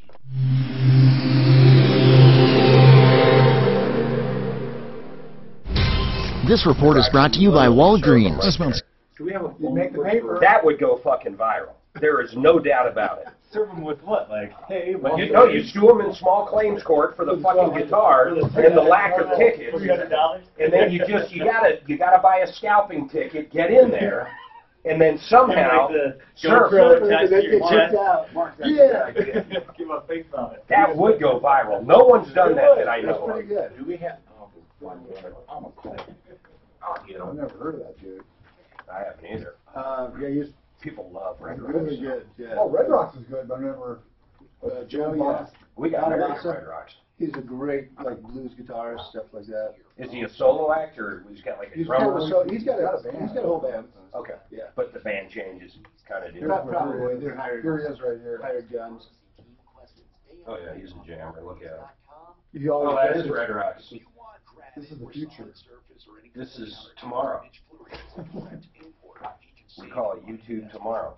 I'm supposed to go to Muddy Wolf is Red his Rocks band. tonight. I'm just not sure. Oh, really? What band's playing tonight? Mo. Mo Betta? No, not Mo Betta. Mo Betta Blues. Just Mo. It's a Thursday night. I saw Buddy Guy there years ago. Oh, really? He rocked, man. Yeah. He opened for.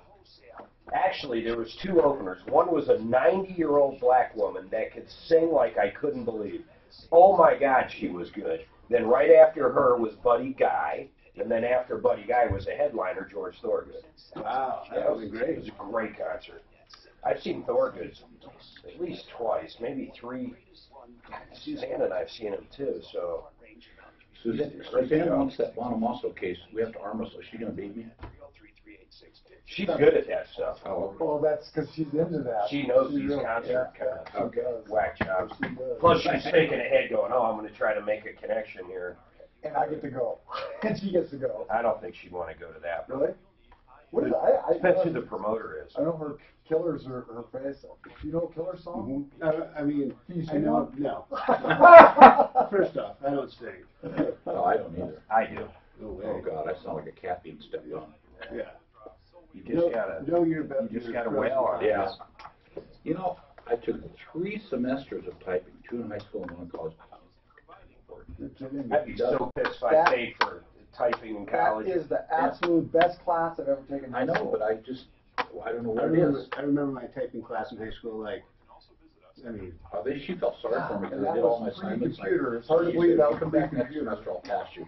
Gigi went told me she took bowling in college. Well, If my fucking kid, if I paid for credits for bowling, I'd fucking No, a lot of times you got to do a physical education course. I know. So you got to take some. She didn't master it. She did. She's got a bachelor's that knowledge more in my life. Bowling. Watching you roll. I got a minor in bowling. I'd go crazy. I would go. But no, but a lot of things you got to take. That's one of your. My nephew. Why do they even make you take an elective in college? You're saying you have to? Oh, you have. They have electives, but like say some of them have a physical education. Yeah, almost all of them have some kind of physical education. Yeah, well, let me tell you, my New Jersey GED, we didn't have to do shit. No bowling, nothing. Way to do it. To say the thing was, we can get out in 4 years. what's a dime bag to you? New Jersey GED. We had to know the difference between an eighth and a quarter. Visually. That's right. Without even a scale. Is a 3 fingers bag? 3 fingers of bag better than a... Math, it's your math book. Your math course, yeah, that's right. Remember back in those days they didn't have Ziplocs? They lick that. They had to lick the sandwich bags. That's true, man. Of course, that was before his first sandwich. And everything was like dirt weed. Dirt weeds. Mexican dirt weed. If you got leaves, that was good. Usually it's full of stems. Stems, weeds, and sand. We bought some Thai stick in Philly one time. It turned out to be a popsicle stick someone dipped in Elmer's glue and rolled in oregano. We were all happy. What did you think it was? We thought it was Thai stick. What's a Thai stick? It's like, I don't know, really good dope from Hawaii. Marijuana's supposed to be cured in opium is what I thought it was. Well, trust me, it wasn't. We spent so much, we still smoke this solar. Cam Solar. If you want a solar system, we have a reliable solar contractor with 3,000 systems in place. They have a bumper-to-bumper warranty on all parts and a 20-year performance guarantee. Listen, this commercial is not to try to get you interested in solar. If you see the benefit, and you should, then go to this website, fill out the information, and they'll get back to you with like 20 minutes with a performance prediction based on the information you put in. They can do that all with these new algorithms based on satellite imagery and your roof lines. 720-449-2935 if you'd like to talk to someone. I'd rather just go online. It's that's the actual website. GoCamSolar.com. GoCamSolar.com. GoCamSolar.com/troubleshooter to get to our page for our listeners. GoCamSolar.com and then /troubleshooter. Let's talk to Dina with this tax problem. So this audit says what? He gets none of these deductions. Is that right? Well, they adjusted it down from I don't know exactly how much, but it had to be $4,000 or $5,000, $6,000. They adjusted it down to $300. So all of those deductions were discounted. What I want to know, guys, when you get audited, this is Larson Tax Relief with us. When you get audited, do they really just have the power to say you can't deduct this? Just the person doing the audit has that power. So initially, the auditor is going to come in and look at the return, right, and look at those deductions. Right. And they'll say, we are reviewing these deductions, provide proof that you actually had these expenses. Right. So the taxpayer has the ability to come back and say, yeah, here's my receipts, here's my bank statements, I spent all this money. Audits that can actually be very easy if you keep your books straight. But if you're taking deductions that you can't prove, then they can say no. Do they have the power to just say you cannot do this? If you can't prove it, and you can't appeal it? If you can appeal it. So it's a process. You go through an audit. That's where the auditor sits down. It's the miserable thing where they go through all your books and then they come to their determination. Or if it's simply not in the tax code. Well, he wants give me to an take idea. $3 a mile instead of 50 cents. Or they want to take an outfit, and it's basically just an outfit. Exactly. Just a suit or something. Now, Dina, give me an example of something they disallowed. There was nothing like that. Give me an example of something they disallowed. They took away his child tax credits, his deductions, and his earned tax Oh, yeah, credits. hold on. Why'd they take away his child deduction? They said that he can't claim head of household, which Why? he lives with us. He and one of his daughters, one of his children, live with us, and he has always claimed head of household with her because he pays rent here and he supports her. Well, wait a minute. Why couldn't he if he lives with her? I don't understand that at all. Maybe his dad's doing it. No, they're saying if he's not paying enough money that basically maybe he's being put up. I don't know. What do you think, Jack? Is there a divorce that happened? Yes, it actually has happened out of a custody dispute. So one thing might have happened is the ex-wife might have claimed the child first. No, that's already been established, and they trade years. And this Okay, year was her but year even on to claim his that year, child. even on his year, he does not get the standard deduction. But he has 4 other children that he was claiming that are not being claimed anywhere because their mother doesn't work. What I'm getting at is they're not letting him take any of them Right, none of them. because they say he is not the head of a household. Yes. Well, that's ridiculous. He didn't argue enough. Yeah, so is the audit determination already been made, or is that something that's currently in process? Did he receive the notice for the audit within the last 60 days, essentially? Yes, he received at the end of June. And Did they he said have they someone would representing him in the audit? He can appeal this audit determination. It's right there on the paperwork, and it might be worth doing. Obviously, without looking into the case further, I wouldn't want to give you any specific legal advice or advice otherwise, but I would definitely give Larson a call. We'll take a look at it. Wouldn't you want an accountant, though, Steve? No, this is going to be a statutory-based analysis to determine how much, whether he qualifies for head of household or not. The auditor said no. I'd like to see why they said no, and then I could give some practical advice on whether that'd be an appealable Now, Dina, they took away, that was the big part of it. How much total tax does this result in? An additional how much? I don't really know. All I know is that they only gave him $300 back. In deductions? Or you mean in refund? Yes, in his refund. And that's a relevant point. How much was he expecting? It was $4,000 to $6,000. I don't know exactly. I thought you were talking about deductions. Okay. No. So $4,000 to $6,000 in refund he was expecting, and only got $300. I get you. Right, and we would want to look at that cost-benefit analysis on whether taking it to appeal is worth it or not. I don't understand the head of household. There must be more to it. He said they gave him no child care deductions, and he supports all his children. That's right. Yeah, it appears that they just simply determined that he didn't qualify for any of the deductions because someone else maybe took them, and there's other things that may have happened Your there husband that we'd want to doesn't dig take into. them, right, Dina? Does your husband take him as a deduction? No, oh goodness, no. Okay. Never has. All right, so why don't you listen? You're going to have to call Larson and just off the air, and they can give you some advice, even if it turns out not to be worth hiring them. I mean, they'll tell you roughly what it may cost to retain them. They're not going to hide it. And then they might say, look, here, try this or try that. They often do this for people. 844 Larson Tax and reference the show. And I would want to say that there is a timeline on getting this appeal out, so go ahead and call us as soon as possible because we want to make sure you don't miss your appeals deadlines. Now, Wayne is calling. Wayne is a... Oh, wait. Is Wayne the one? Is a new one? Wayne's a new one. Wayne is... Okay, Leonard called and said, I bought a Bonamassa guitar off his website, paid about $1,300 more, and I was supposed to get 2 tickets to the concert plus 2 meet and greets. As it turns out... the concert was sold out at Red Rocks. They said there are no more artist hold tickets, which are these special tickets. And they did say, of course, you can go to another event. But this guy's saying, wait a minute. I want to go to Red Rocks. I don't want to go out of state. And I don't want to wait till next year. So what happened with your purchase, Wayne? Well, a couple things. First, I didn't get tickets for the concert. I had to buy those separately. So I'm like, how did he do that? But I spent $600 for tickets to watch the concert. That doesn't include the guitar or the meet and greet, and I'm on the 13th row, and it was from a second, ticket seller. But I did call them. I got my guitar in February and called them in March, But I haven't got no email response or nothing, and I just listening to the story, I got worried, thinking, well, wait a minute. But you do have tickets to the concert. I do have, because I bought them separately. It didn't come with the guitar. I understand that. But he has nothing for the meet and greet? Do you have the tickets for the meet and greet?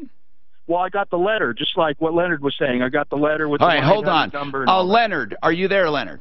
Yes, I am. Leonard, do you have the actual tickets in your possession for the meet and greet? No. How were you supposed to execute the meet and greet once you got there? You go to the will call, and they have your name there, and they hand you all the information. Okay, what about the tickets? Are you sure the purchase came with concert tickets? Yes. So you got entrance tickets for the concert itself, plus meet and greet tickets. Yes, plus that letter I sent you also. Now, why wouldn't Wayne do the same deal? Wayne, maybe you got, one of you are mistaken, because I doubt they would do a different deal. Not at the, were they both the same package price? Did you buy the same guitar? I bought the exact same guitar, 58 Flying V replica. I paid it was $8.99, and that came with the meet and greets. And I'm almost positive. No, I thought he said he paid $1,200. No, he said it was $1,200 more, right? It's a $900 guitar, is what he said. No. This new caller's saying $900. I know. Leonard said it too. Leonard said it was a $900 guitar, right, Leonard? Yeah. Okay. The whole package was $1,200. Yeah. Almost $1,200. The whole package. 10, 11, 12, 300 more, Mark. The whole package was $1,200. The guitar was around $900. So here's. Now, did he buy the pickups separately from? Oh, you didn't. Okay. Well, I did do that. Those were $400 too. Those are. That were upgraded pickups. Yeah, well, I have to put them in. They sent them to me. Yeah. Wait, if you don't buy the pickups, what happens? You don't get any? No, it comes with the factory. Oh, okay. Epiphone pickups. What kind of pickups did you buy extra? These are Joe Bonamassa went to, I think it's DiMarzio, if I remember right, and had them exactly made to his 1958 Flying V, and then it's signed by him and the owner of the company that makes the pickups. Did you get your guitar yet? Yeah, I got the guitar in February. Okay, but you did not get the tickets. I didn't get concert tickets. I had to buy those, but I did get the letter saying I get a meet and greet. Okay. I wonder why you didn't get concert tickets and Leonard did. Yeah, I don't know. I'm a little baffled Leonard, on that too. Are you sure you got concert tickets? When my wife talked to them on July 2nd, and they went back and forth, they said, like, we can get you tickets to the show, but there will not be a meet and greet. Wait a minute. Now we're hearing this for the first. So you actually can go to this concert? Yes, but I have no clue where I'm sitting. Last year I was in row 6. Why will there not be a meet and greet if they're going to get you in the damn show? I have a feeling it doesn't come with show tickets, and because you put up a fight, they said, okay, we'll get you to the show, but we can't get you a meet and greet, because I'll bet you if a meet and greet's available, you have to pay for the show. There's no way they would offer this promotion in two different ways. I think they offered you. So when you bought this package, you didn't know you were getting concert tickets, did you? You didn't expect to, did you? I'm supposed to have concert tickets, meet and greet, and the guitar, which I have. Okay, you expected that from the very beginning. Yep. All right, something is so Tom, screwed. If I want to meet and greet with my favorite band, I would expect that I would have tickets to get in for the meet and greet as well. Yeah, well, then why'd the other guy have to buy tickets? I think we need to call them right now, not wait for them to call you back. We need to call them on the air. You already, I assume, put a message in, or did you actually talk to someone? We need to talk to someone. We have a live show here, and we have a lot of listeners. I think they ought to care, okay? Suzanne's going to call. 303, go in and help her with the number there, Deputy Clint, if you can. 303-713-8255. This is getting ridiculous. Why would people make it so difficult for fans? Huh? I mean, it's absolutely ridiculous. Stem cell therapy is something you hear. Man, we discuss it a lot on this show. And what I want to tell you is the benefit. The benefit of true stem cell therapy when you need it, it will repair extensive damage. Even ACL tears can be treated. Centeno Schultz is the clinic we recommend.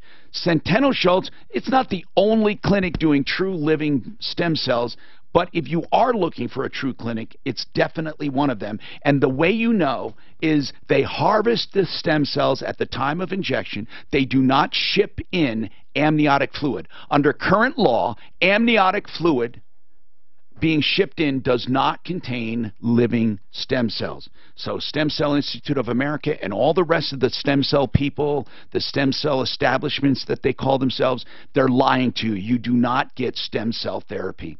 If you want living stem cell therapy, Centeno Schultz, call for a review. They have a DTC location now. They also have a new location in Broomfield, 303-963-9201. 303-963-9201. I think we're missing one thing. What? Listen to what I'm saying. Yeah. The one guy, forget about the pickups, spent $899. Right.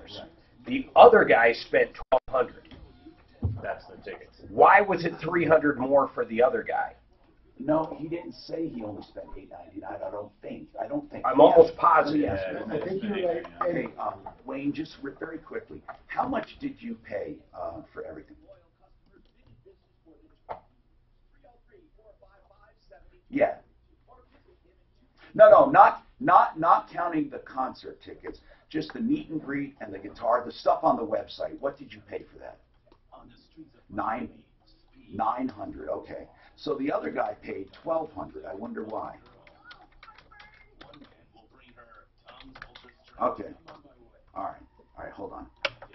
He paid $900. Make sure the other guy paid $1,200.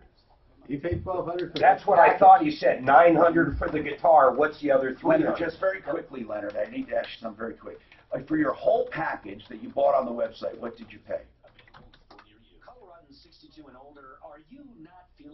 How much? All right. That's all I need. Hold on. 1,200. So the $300 might be the two tickets at $150 a piece. I don't know. It just screwed up. Can we all agree on that? Fuck yeah.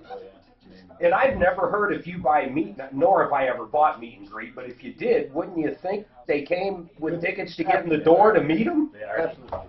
That's what you bought. That's exactly.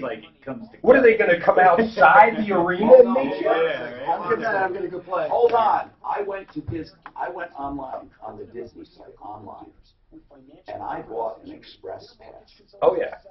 They were $400 each. Yeah. Hold on. Probably well worth it. Hold on. I get to the gate and they say, "This is not admission." Elitch's is the same way. Oh my God. They say, that's normal though. General admission. $100 tickets out there. Yeah. And they were $900. I mean. I know, man. Oh my God. Elitch's does the same thing. Here's a family of 3, and I just dropped $1,600 for one day. And then some of the rides don't take express. That's $2,000. I'm thinking, you know what? It's not going to kill me. There are a lot of families that would put in a fucking poorhouse. $2,000 for a ticket. Well, they wouldn't do it. It's like going skiing anymore. It's a once-in-a-lifetime deal. Thank you. I got a check back for the messed up car repairs for what they did from that B&A Automotive. Rock and roll. So thank you for your help. I appreciate it. High five on that one. Cool, man. That's right on. No, thank you. Yeah, thank you. We got to tell it. How much money is that? $700. Excellent. Yep. I can't So believe you can use my name, not theirs. We add totals on air if you want. You want to say, hey, our IT guy. We just add money to our total on car day. We're going to add that in. Cool. $700. So well, they can't stop us from mentioning. Yeah, but we won't give you a hard time. We won't. Yeah, No, don't worry about it. Yeah. Don't worry about Thanks, guys. But that's very cool.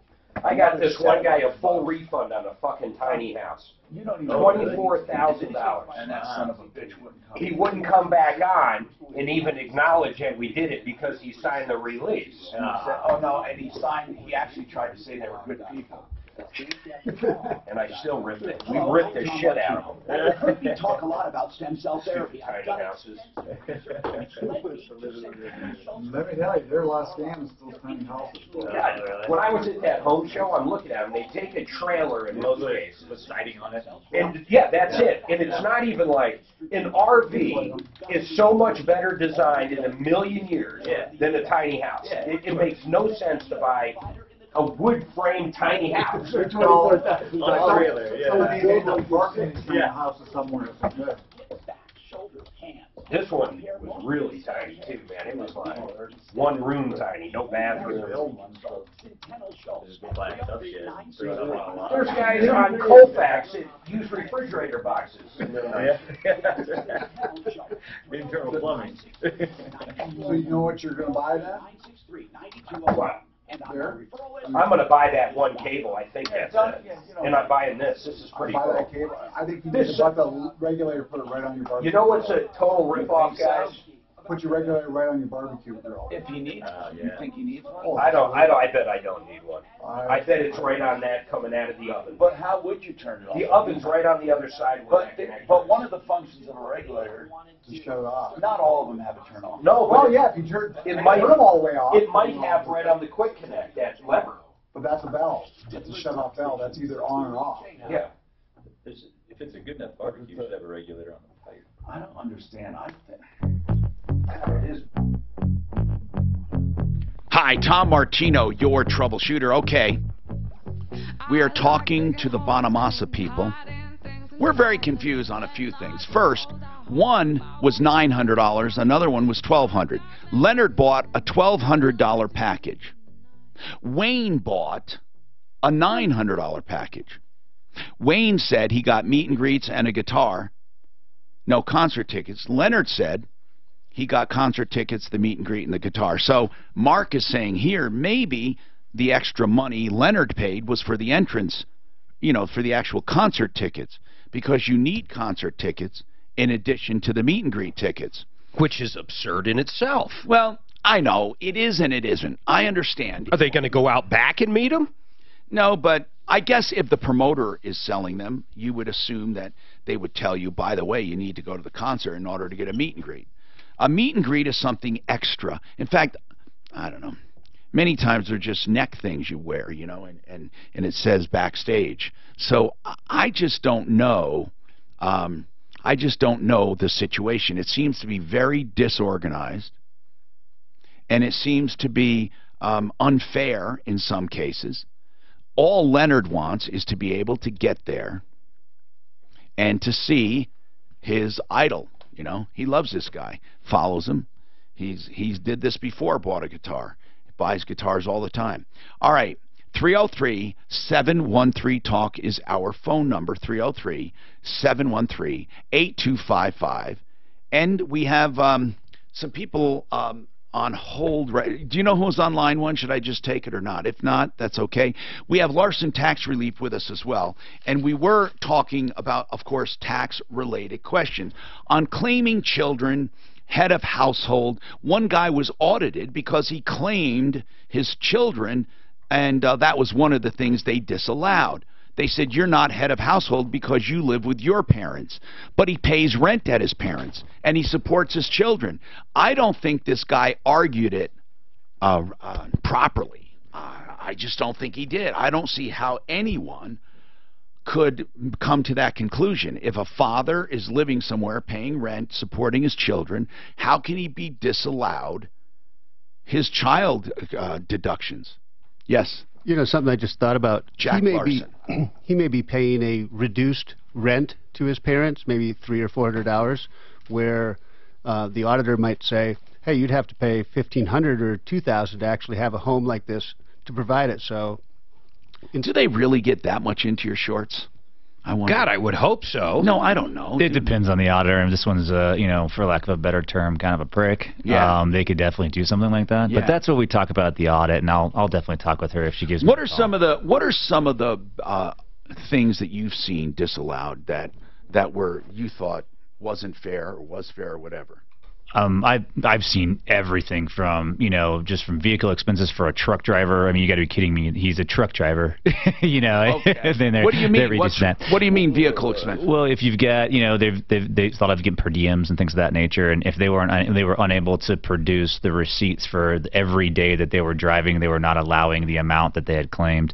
You know, they get real nitpicky, especially if they, for whatever reason, certain auditors, and I've actually worked with some really good ones, so I'm not going to say that, you know, all these guys are, you know, complete, you know, off the wire trying to hurt people. But audits are really more strict than just... they are. Now, before an audit, is there anything, are there things lesser than an audit that you may get a letter, an examination of some kind of an item? There are. The one letter you can get, it actually is really scary for people. It says, hey, we've made this determination.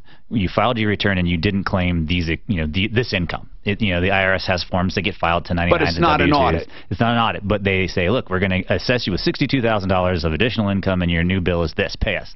You can actually respond to that. Say, no, I didn't get these 1099s. Right. I don't know where they came from. Some people are calling me and say, look, I didn't even get to respond. Well, you actually just open the letter. It gives you instructions on how to make a phone call and respond to that. And usually that can be done, you know, simply. Other times you have to hire us to go ahead and kind of figure things like that out. But that's not actually an audit. It's just we're proposing this assessment. Tell us if you agree or not. And if you don't agree, call us, and then we'll reduce it or remove it or whatever it is. So make sure you know what you're doing when you get those notices. And Larson is at 844 Larson Tax. Okay, Juan put $38,000 down on a metal building. And he's not getting anything done. Boy, is he opening up a can of worms. Juan, there are so many rip-offs in the metal business, the metal building business. It is an amazing area of rip-offs. I can actually say, in my opinion, most metal building companies are rip-offs. Isn't that terrible? That's how bad the industry is. Most are rip-offs. Most. Now, if you're looking for plumbing, heating, cooling, electric, and drains, don't forget Plumb Line Services. Right now, Plumb Line Services, they have a great electrical special at Plumb Line. Now, of course, they're very busy, as you would imagine, with this record-breaking heat. Their electrical department, though, is offering a $149 fine fixer free. You know, electricians are often overlooked. You know, if you have a hot outlet or a switch that's not working, or you see a little spark, you may turn something off, you may unplug things, you may turn off that circuit, but you don't address it because you're afraid of what it will cost. Right now, with this fine fixer free, Plumb Line Services is saying with their electrical department, they will find and fix, and including parts, for $149 most electrical problems. $149. So no matter what, you'll never spend more than that. If it is more than that, because let's say it involves some huge circuits and a bunch of stuff, it's free. That they won't do it. They'll say, look, this is way more than $149, so we're not going to strap you with that. We're going to give you a written report. Here it is. You pay nothing. If you decide to have the work done, of course, they will do the work, and you won't pay the $149. You just pay for the work. But $149 takes care of about 85% of the problems. Fine, fix, or free, 303-586-1086, 303-586-1086.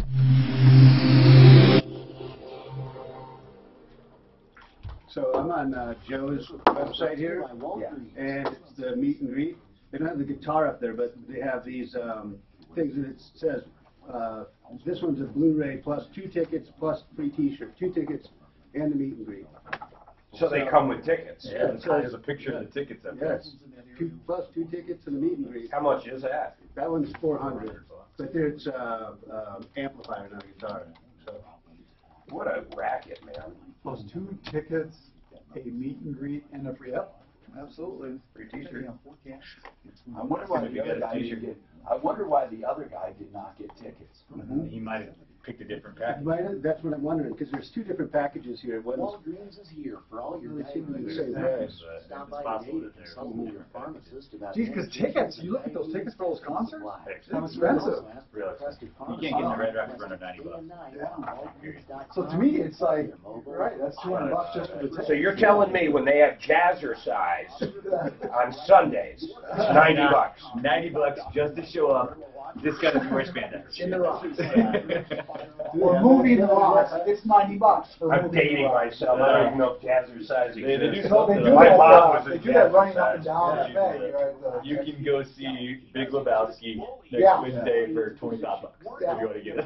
Is that per person? Or per person. Yeah. It is? Yeah. And then you get a $9 beer or soda. at Red Rock. So you watch movies at Red Rock. Whoa! It's like $25 to get in there. It's actually the only way I can go there anymore because it's so expensive. Yeah. It was $350 for a Magic Dragon this weekend.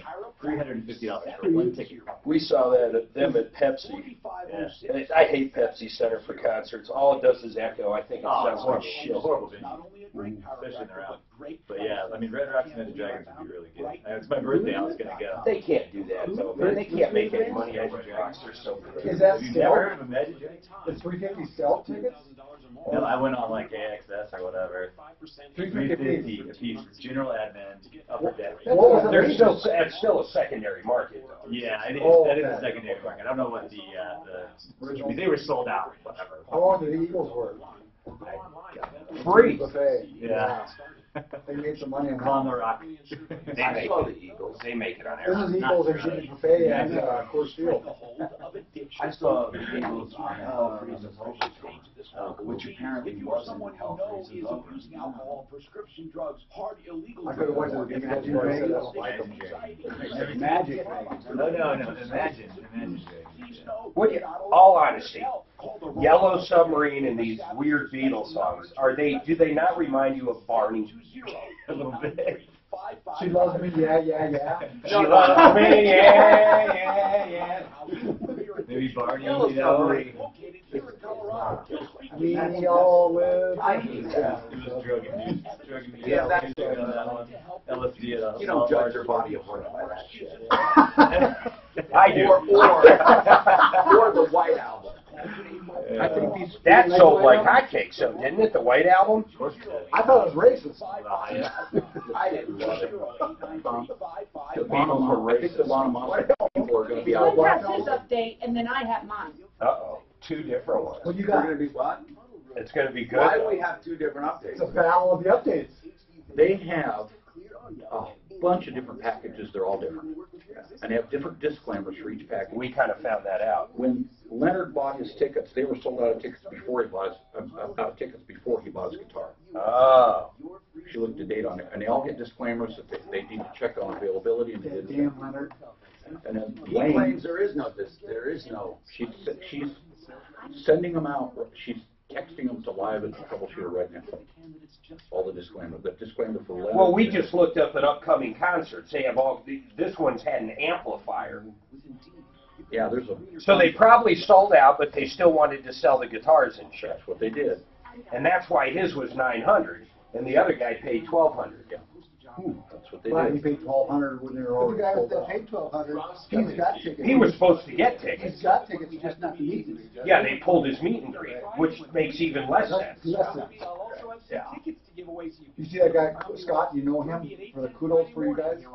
Oh, you don't have a list of the, oh. Or, I don't know if you know him. I didn't ask his last name. Should I ask his last name? I'm Tom Martino, your troubleshooter, 303-713-TALK. Okay, listen. We have an update on this whole damn thing, on this Bonamassa thing.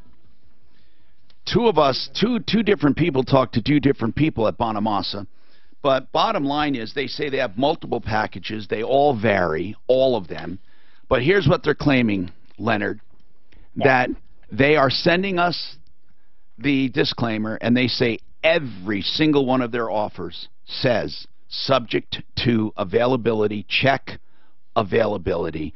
Clint, you don't need a mic, I guess it's not there, but that's basically right, right? Okay, well, Tom. Suzanne? So when I spoke to this lady, and she was not very happy with our phone call, she said with regards to Leonard, he did not call.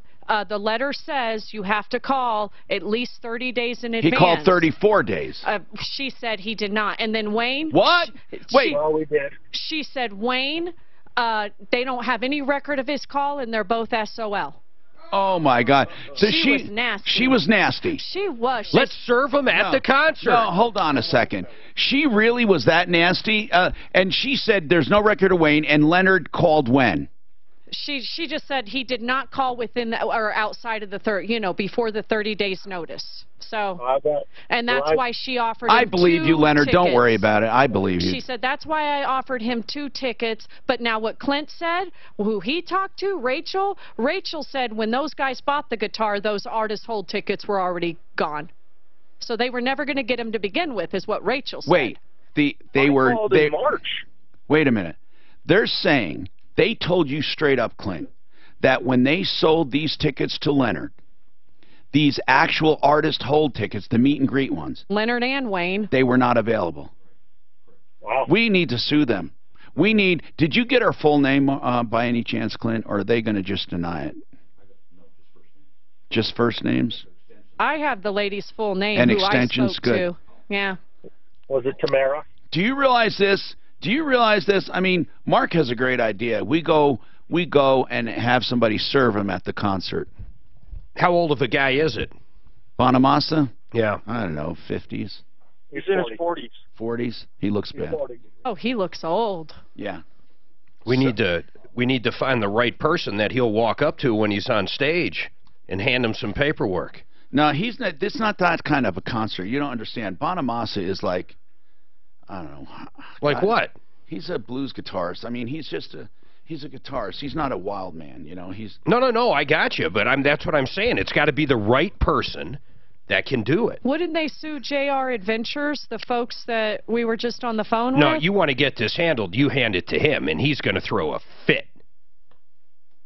Bonamassa, you might get killed there, but he doesn't look that bad.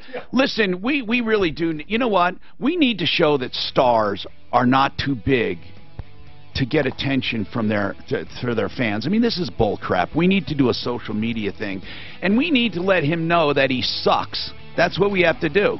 That he sucks, and his people don't care about his. Hold on, guys. I'm serious. This sucks. We can get their numbers, by the way. I mean, we got to do something. We should all do a Facebook thing. Let's give out some phone numbers. Yeah, hold on. You think he even knows what's going on? No. So they sell him this shit, and then in the fine print it says, No, but they sold it, and it wasn't even fucking available when they sold it. Now that's pissing me off. And on his website, it says plus 2 tickets. That's plus 2 tickets. They must deal with this constantly. I'll bet you there'd be a riot. They serve him if he got pissed. He'd never make it out of it. No, you serve them. That's what I'm saying, though. No, you serve them, and the guy sees that he was served and leaves the stage or something. They're coming after you. Yep. I'll video it like you said. He's gonna have the GoPro thing on his head, like naked in the parade, you know, like, Look at it, there's the light, he's coming at me. They'll do what that lady did to that 92-year-old Mexican, hit him with a brick. Did you see that? No. What? You guys didn't see that in California? So a 92-year-old Mexican was visiting California. Apparently he's going down the side and he bumped into this lady's kid. She hit him with a brick. 4 other guys coming. The guy's beat the hell. 92 years old. Wow. You guys didn't see that? No. Don't you watch the news? That's crazy. Suspects caught on video beating 92-year-old man with a brick. 92-year-old man. Who are these people? Well, listen to her name, you'll know who it is. Gangbanger? Lakina. Stepped in the wrong area. Let me ask you this. Does she have a neck tattoo? No, but she's definitely not I tried the stat directory and I got Rachel's last name. hungry street person. Sometimes those are not even through Bonamassa. These Through were. him. It was completely, you're positive His it was website. not. It's his website. But sometimes there's websites that look like their website and it's not. They said it was his website. Well, they got the they guitar. can say that. Well, but And they did it last year and everything came together. what I'm saying is there are You must like this guy. companies, he's an amazing guitarist. I knew it. I knew it. To me, he's a deadbeat, and we're going to serve him live on the air. No, what I'm We're going to saying stop is the concert. they make it, Eric Clapton has one. Deputy Dan's going to tune him up on Then it looks like it's Eric Clapton, but it's somebody else that completely runs it, and it has his name. I'm not kidding you guys. They That's can another say, problem. oh, we're Bonamassa, but you actually call Bonamassa's promoter, and they'll be like, no, we're not even associated And with a that. signature? Has anybody called Bonamassa's promoter? The only thing we No. find is JR Adventures, but. No. Well, I found that his could be his promoter's promoter. name. Did you? Okay, well, great. Yeah. Let me Then get on top I don't of know it. why you guys didn't pull me into this in the first place. I'm And like, on the signature, they spell it J-O. Joe. Joe. He got his name wrong. see, well, I'm kidding. yeah, I'm like, whatever. But all I'm saying is they can make it look like it's theirs, they can say that it is, Look it up. and it's not. If you got his promoter, I'll call him. Well, I Well, would it's do those downstairs. guitars. I Tom, would what buy I the was guitar and thinking sign it is, myself. Eric Just like Clapton's Red Rocks, on Magic a Dragons, site anything. that's I tell run you, by that signature somebody stuff is that's the not even Eric Clapton. freaking. Unless you have like a video of them signing it. man. Well, even then, it's got to be something unique. I got a, who's the guy who just got from the Broncos in the whole thing? I don't know. Peyton Manning? Because what was the name of it? Running back. JR, running back from the Yeah. Broncos. JR. Eric Clapton's real website, and then there's. Look at you, you don't know either. I'm having a senior moment. I don't think so. What's the name of the promoter? Daphne likes the guy. It's on his website. See, it's JR Entertainment, and it's not what I found. For one ticket. Oh, yeah. Daphne wants to give him a pass. I mean, they're good, but they're not that good. Rachel wasn't. I'm gonna walk in someday and she's gonna My fucking favorite crack band. in the baseball bat. Go to space or something. Rachel was not rude to me, but she was definitely short. Terrell Davis. Oh, of course. Of course, yeah, of course. That's who I was. It was on the tip of my tongue. So I got footballs by him and stuff like that, but I imagine there's millions of them. I got my Peyton He Manning. signed them. We had a vet where we hired him. He probably signed 1,000 footballs right there. I got a Peyton Manning Broncos ball. I bought it at a silent auction for the Excelsior something or other. Did he sign it? Yeah. Or was it a stamp? No, he signed it. $1,000. You paid $1,000? He paid me $1,000 to It sign. also went to a good. It went to a good Charity. cause. Did you write it off? Please. Taxes. Cool. I pay cash for everything. For a 2-bit chip out here, man. I'm registered in Mexico. Listen, This is him? Tell Drew to come back with them. Oh, that's a good idea. Drew's a big fan. Is he? Is he really? Yeah, it doesn't sound like this to me. I thought he was like, Yeah, liberals. damn liberals, you never know. Yeah, like it. Damn liberals with music taste. Actually, I kind of feel going on. I guarantee you, he does a lot of drugs. Oh, he looks like he's 55 or 60. Yeah. He's been hitting hard. I say we straight up tune them up. I tell you, that's going to go on for a long time. Listen to it. He can what? As they say, he can wail. Yeah. Oh, God, yeah. With the Star Spangled Banner on it. Upside down in front of Woodstock. Notice how the Beatles were invited to Woodstock. They would fucking chase them out of town. Just because of that yellow stuff around. Do you think they did a lot of drugs? Seriously, the Beatles? Oh, Get a picture of the shower. Yeah. They were like a decade. yeah, they had the White Album on it. Yeah. No. They did it all. Acid like this. Well, Judy in the Sky was Diamond.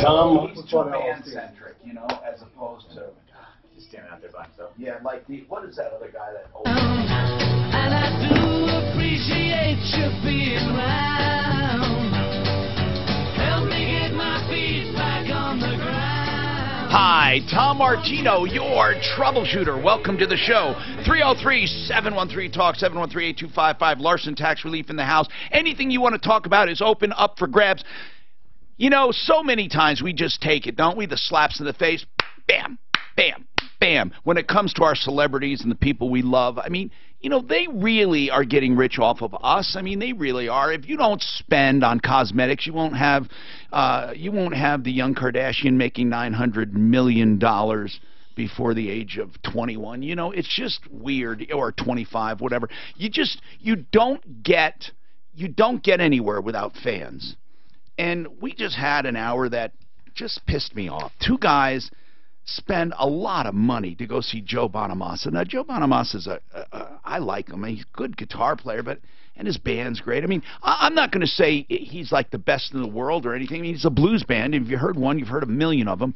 But he does play well. He really does. I mean, who am I to say, right? No, he really does. But I'm serious about the blues. The one thing about the blues that just sucks is that they are so much alike. God, it all sounds the same to me. It really does. I was just listening to his licks on YouTube, and just plug in any blues band anywhere, put the sunglasses on, and it's the same. Anyway, Bonamassa is a technician. He knows what the hell he's doing, but I don't like the way his people are handling stuff. They're just downright rude. These guys buy tickets, and basically they're saying, you know, go sit on it. This hour brought to you by Pro Auto Care. And, you know what? Here's the deal.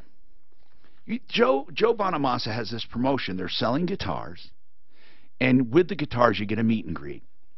And whether or not you get concert tickets, still hazy. It's up in the air. But you get a meet and greet, you get concert tickets, and you get a guitar. Here's the deal. They say subject to availability. Well, this guy never saw that.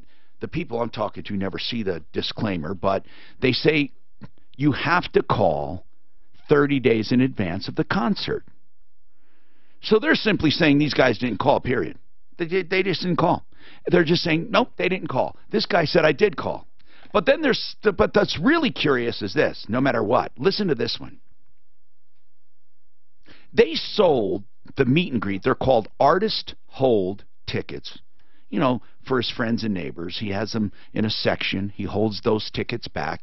You know, I was told that Janet Jackson was the worst at artist hold. She would literally have droves of seats she would hold, and her managers would sell them and take cash, and it was corrupt. That's what I was told one time from Barry Fay. But in any case, when it comes to Bonamassa, they have a certain amount of artist hold tickets, and this guy was expecting to get a couple of those. And here's the thing that sucks. Here's the thing that you can hang on to, Daphne, and give your 2 cents, because Daphne has a couple things to say. But here's the deal. At the time they sold these tickets with the guitar, there were no meet and greets available even at the time. They had already been sold out. So there was no way at the time they sold these tickets, no time they could have had it anyway. So even if he called immediately after buying those tickets, he would have been told they're sold out. So there's no way they could have come through at all. Now their excuse is, well, he can make another venue. He can just make another appointment. You know, go to another concert. That's easier said than done when you're working your ass off. You can't just go to any concert you want. Now here's a couple things I got to get through. Okay? Daphne says this whole thing might be a ruse. This whole thing, it may not even be Bonamassa to begin with. We'll talk about that in a second. But let me finish up with Pro Auto Care. Alaramas has free courtesy inspections before a road trip. And this summer, before you head out on the road, drive by and say, I'd like a courtesy check of the car. Now, listen, they're not going to put a timing. They're not going to check timing and pull spark plugs and all that, but they will give it a pretty good, thorough check of belts and hoses and adjustments and lube and all that. They will give it a check, and it's courtesy at Pro Auto Care. Pro Auto Care wants to build new customers. They have some great new customer specials. If you go to 303proauto.com and click on my name for Martino listeners, 303proauto.com. So that is Pro Auto Care. 2 locations near Evans and I-25, near Bowles and Santa Fe. And here's the best part. In between every single repair, you have roadside assistance free. It comes when you're part of the family. Even after the first repair. It's 303proauto.com. Okay, so, Scott, let me take you, since you want to give some compliments to our guest today, Larson Tax Relief. What's going on? Well, first off, I want to say I was one of those guys head in the sand thing. Uh-oh. 10 years and sleepless nights. Got into some tax issues over being a 1099 employee. And, how much did you owe?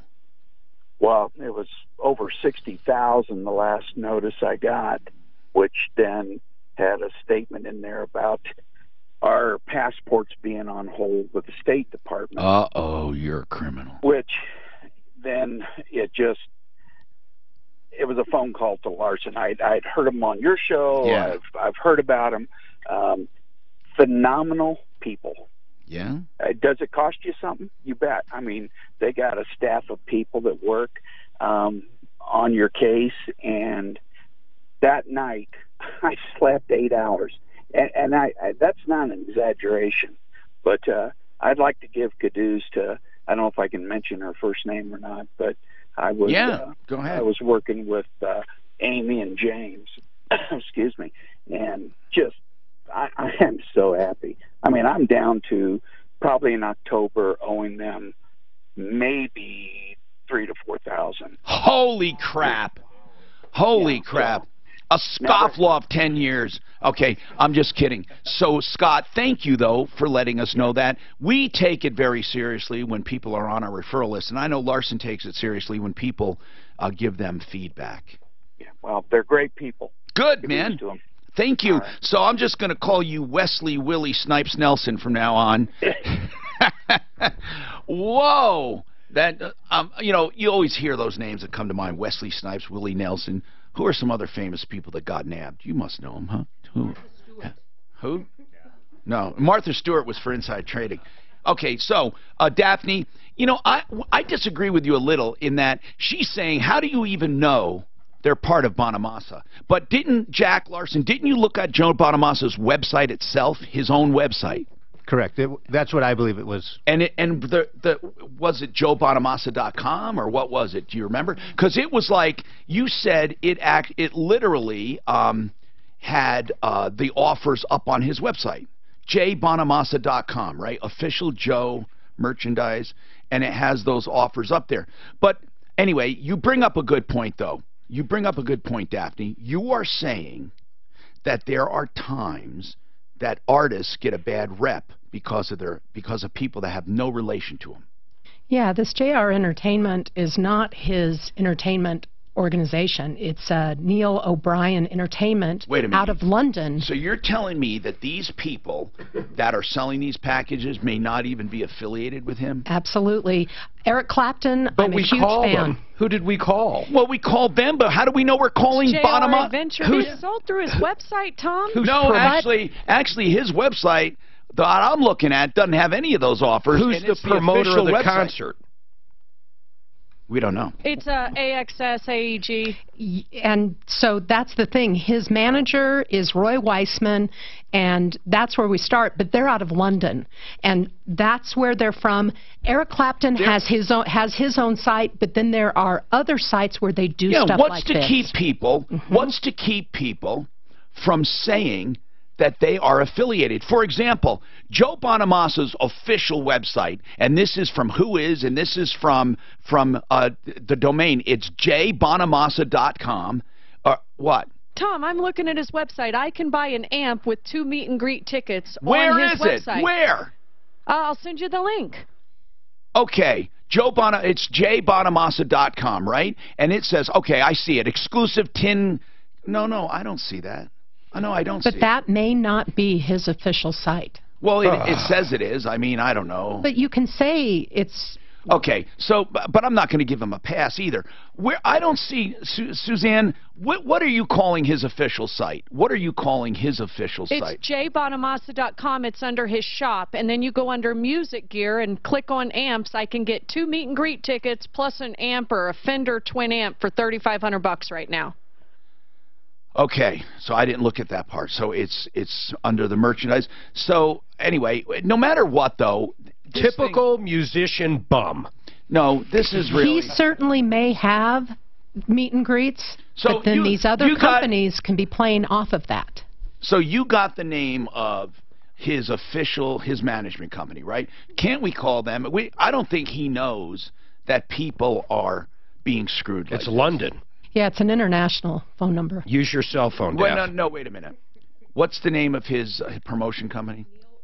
Neil O'Brien Entertainment. And what is this JR thing? What is that? Who are they? They're the ones who facilitated the whole guitar meet and greet. Yeah. So it's an outside organization. In any case, here's what I don't like.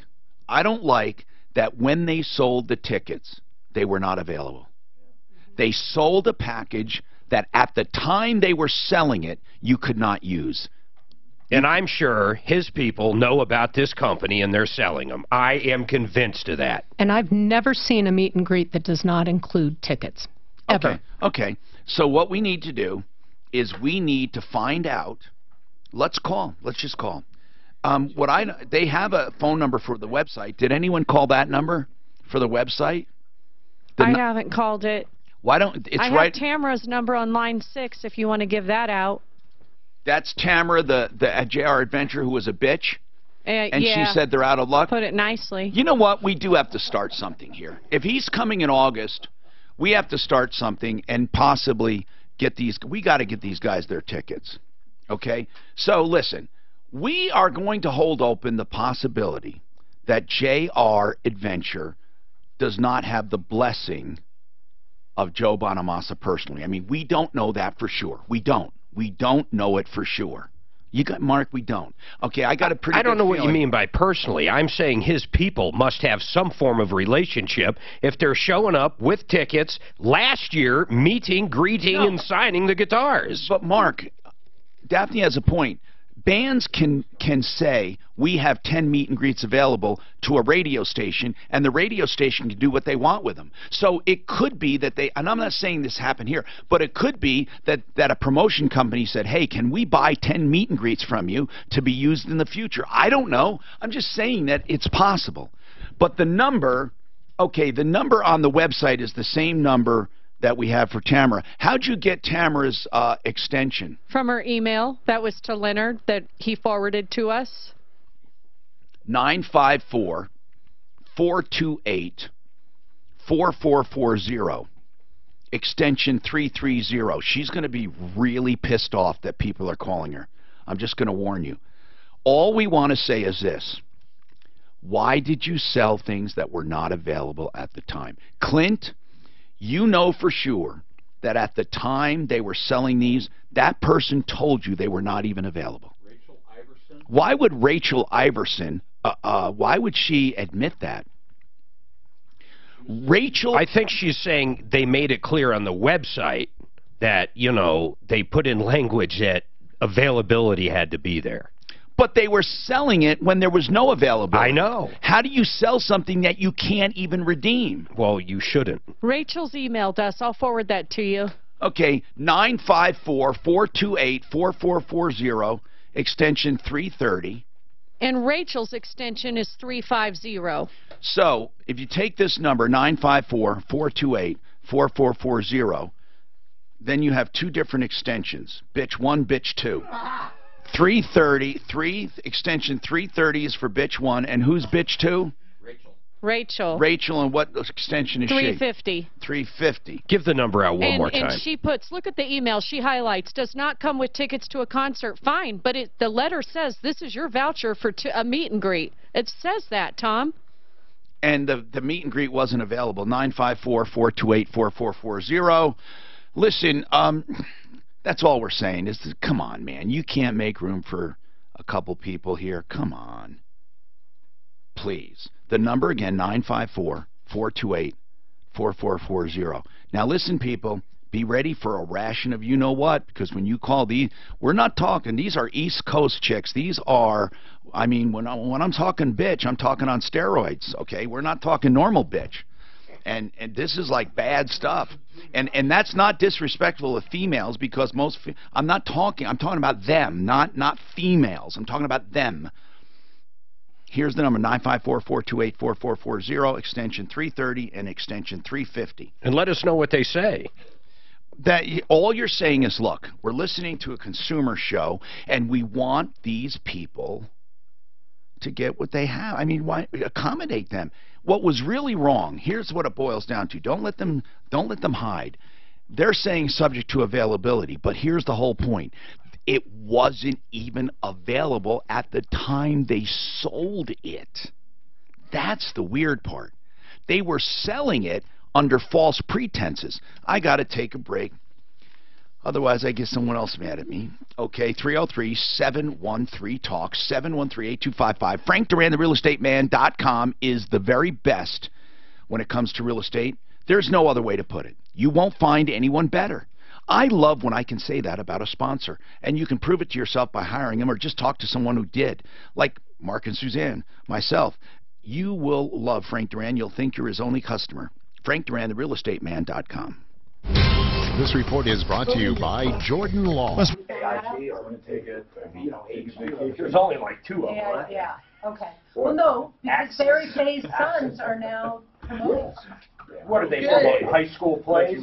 No, they're actually kind of growing. They're agents now, and This Rachel looked up Leonard's account, and I circled and underlined. I couldn't believe she told me that. She said, we were sold out of tickets before he bought that guitar. so we got the mic back, but not the wire. Why would she have that? Oh, why would you? I emailed Tim Spence going, man, we need them. We need 2 mics in here, especially for Car Friday. I said, we're making do today. Dial the main number and you. So we'll have to grab Tom's wires Get everybody's tomorrow. name. There's a direct. Get everybody's name. Isn't it something how some come with it?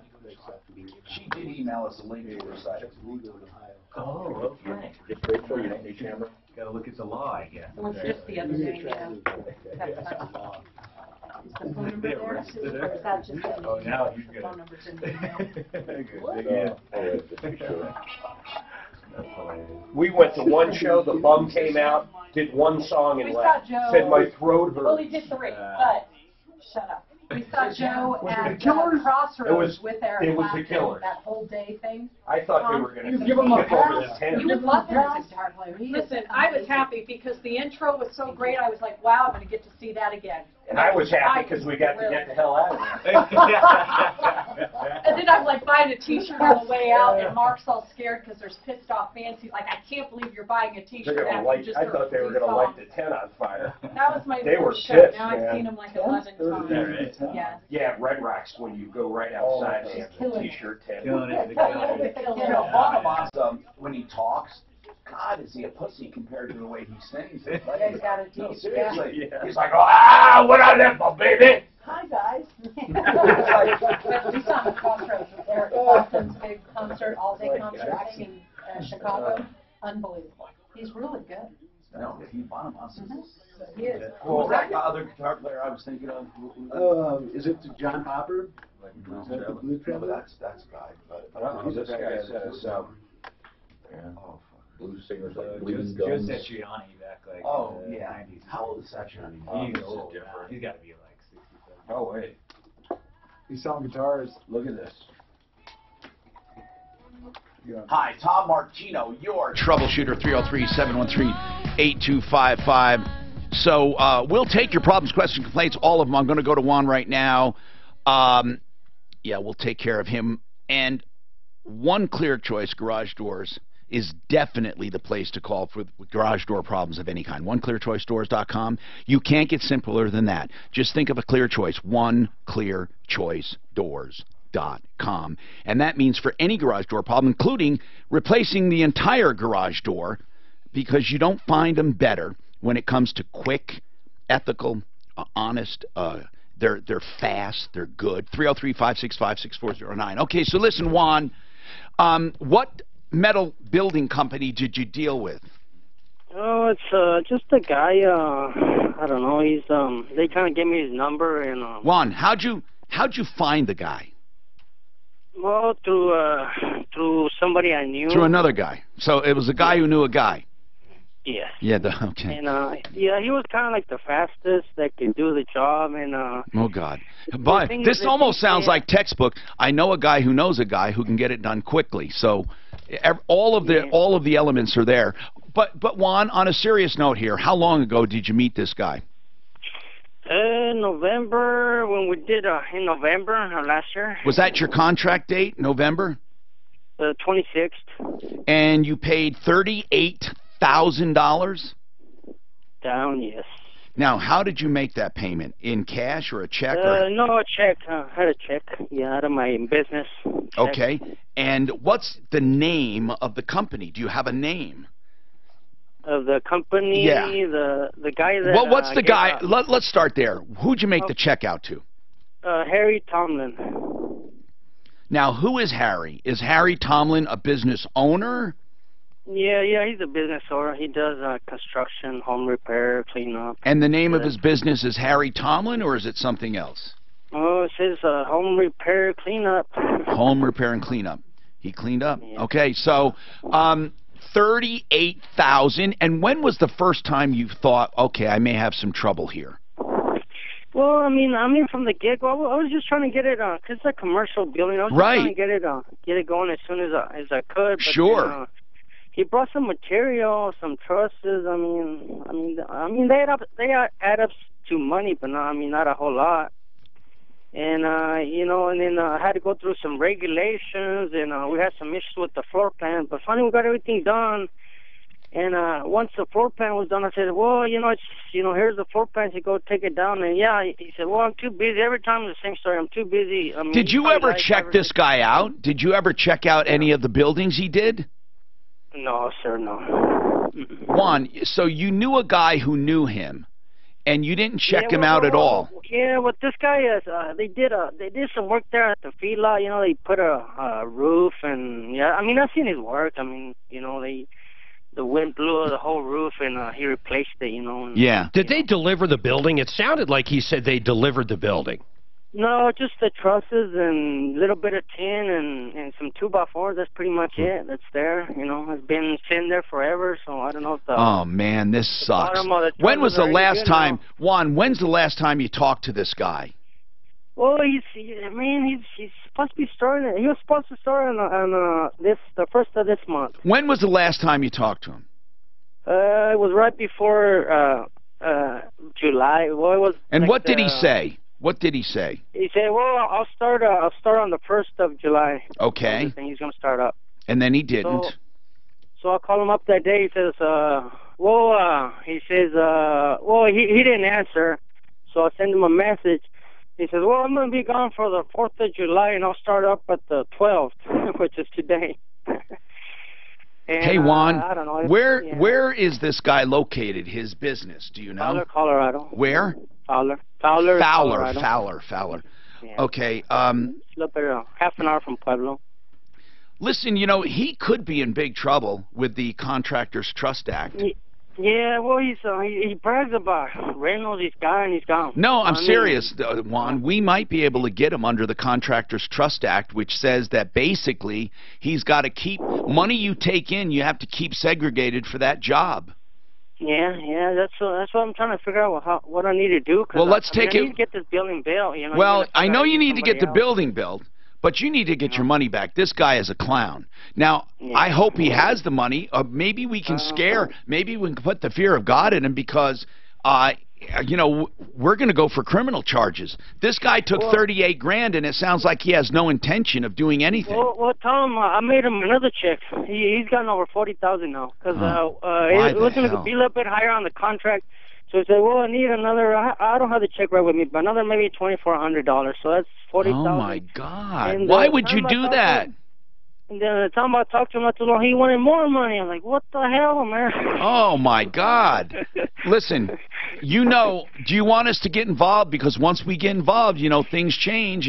He's either, something's going to happen, and he may get very upset. Yeah, well, I don't care, man. I'm just tired of these lies, man. It's been lie after lie after lie after lie. Yep, I don't blame you. Where were you going to have the building put? What town? Well, I live in Rocky Ford, Colorado. Okay. Hold on. Just hold on. Let's call him. Let's call this guy. Juan, hang on. We'll call Harry and say, listen, Harry, whether you know it or not, you can go to jail, Harry. I'm so tired of contractors doing this. Boy, what a varied show, though, right? We get a contractor taking 38 grand. We got people selling guitars with the promise of a meet and greet, yet there is no meet and greet. Listen to this. A Facebook scam warning. The person trying to contact you is not Joe Bonamassa, anyone from his management or family. Never wire money to anyone using Walmart or any other service. Much like the old email scams, modern con artists, I'm reading this from an email, use Facebook to duplicate celebrity profiles and play the part until they ask you for money or some other assistance. Eventually, they will ask you for money.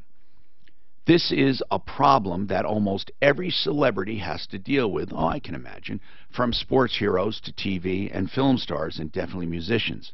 Now report scammers pretending to be Kid Rock to this one, and then there are people pretending to be Joe Bonamassa. I think that's something different. This is totally different, huh? So they actually have a Facebook page called Joe Bonamassa, and it's a fake one, they say. Notice the little blue check mark next to Joe's name. That's the one that tells you it's real. If it's a little blue check one, they verify it. So you have to have a verified page, and then otherwise you can report the scammer. You know, we've reported plenty of scammers, though, to Facebook. They've not done anything. So I don't believe so much that they give a damn. I really don't think they do.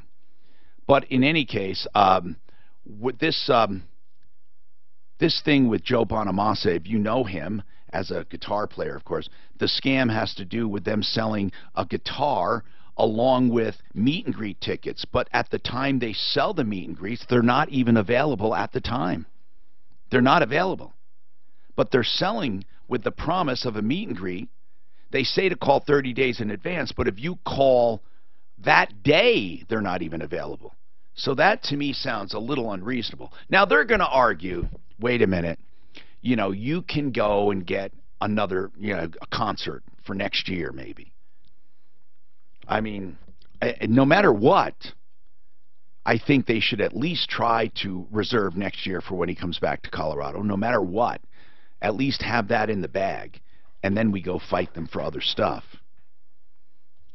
But we gave out the number only because these people were being just downright rude, like they don't care. I don't think they know that people actually give a damn and people are affected. So we were giving out the number saying, look, let them know you heard about it on the radio and you don't take kindly to it, to fans being mistreated like this. I don't think it's a good idea.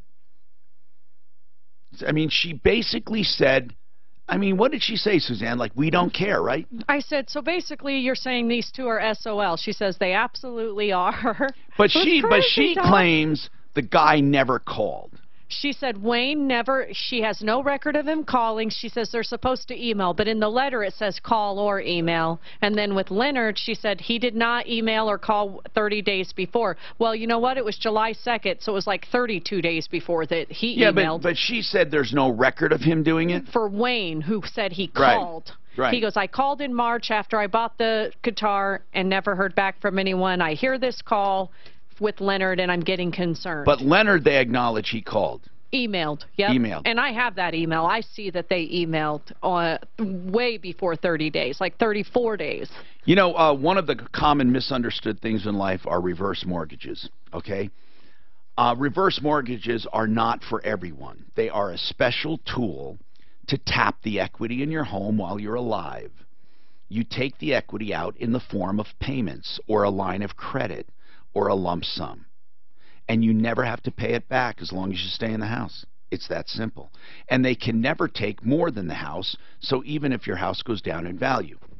This is for people who don't want to obviously leave a lot of equity, people who want to use the equity. It's not for everyone. There are other ways to plan retirement, but so many people find this useful. One thing I do know for sure, approval reverse mortgage will not slam you into one if it's not appropriate for you. They'll take a look at your circumstances. 303-771-3528. ApprovalReverse.com. 303-771-3528. This is Denver's Talk Station, 630 KHOW, an iHeart radio station. With Ross Kaminsky mornings, Michael Brown afternoons, KHOW, Denver. I can't believe that Imagine Dragon. They're like the biggest band in the world right now. They are big, huh? I said internationally that in like 14 they became really big internationally. Yeah. Who's that? Imagine Dragons. Oh, yeah. Jack never heard of him, you know. Never heard of them. I've unfortunately seen him twice, I believe. My kids love them. Puff the Magic Dragon? They play these big ass drums, huge drums. Yeah. Drummers are always kind of weird, though. Be careful. They've never been quite off. They're a little off.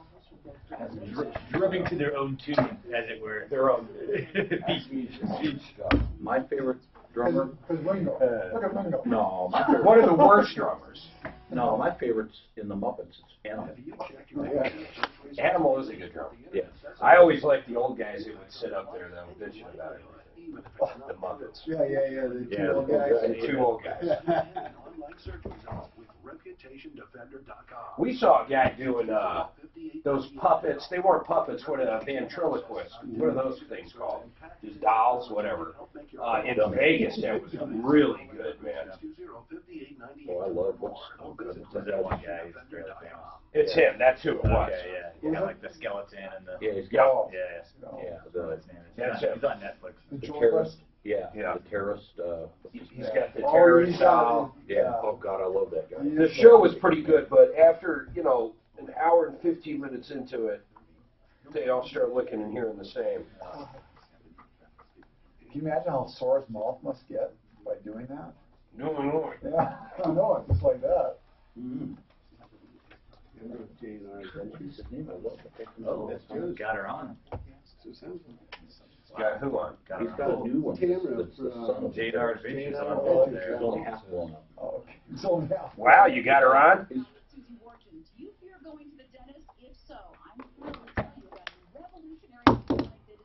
Oh no, the number's just for him to give out.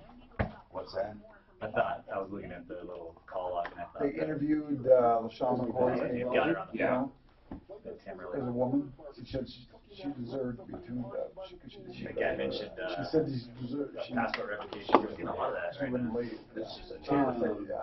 And what that start? She didn't use it. Yeah, just in March it's starting to happen. Yeah. Very few people. He's a Very few people have ever heard lobbyist for Delta.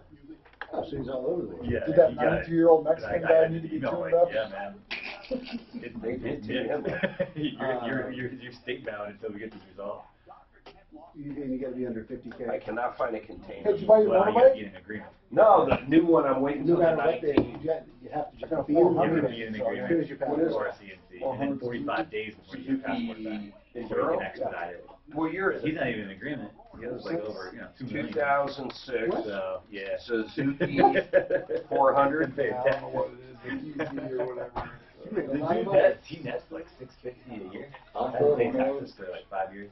It's licensed for on road and stuff. It's And the penalties are just Crushed. still. So I was Like like, this? he paid on a 6-year-old though. It's a big bike though. on my cash. It's all frame. It's pretty heavy duty, man. Yeah, I know it's too big. Where is it?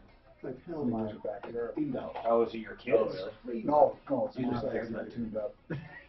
You're going to tune up your bike? I'm Fine. tune that damn Do you have thing. some direct pay with? No, do you know a good guy? Yeah, I do. Do you? Yeah. Is he down here? I just Corey had some back there. Good. He's Yeah. mainly friends with me.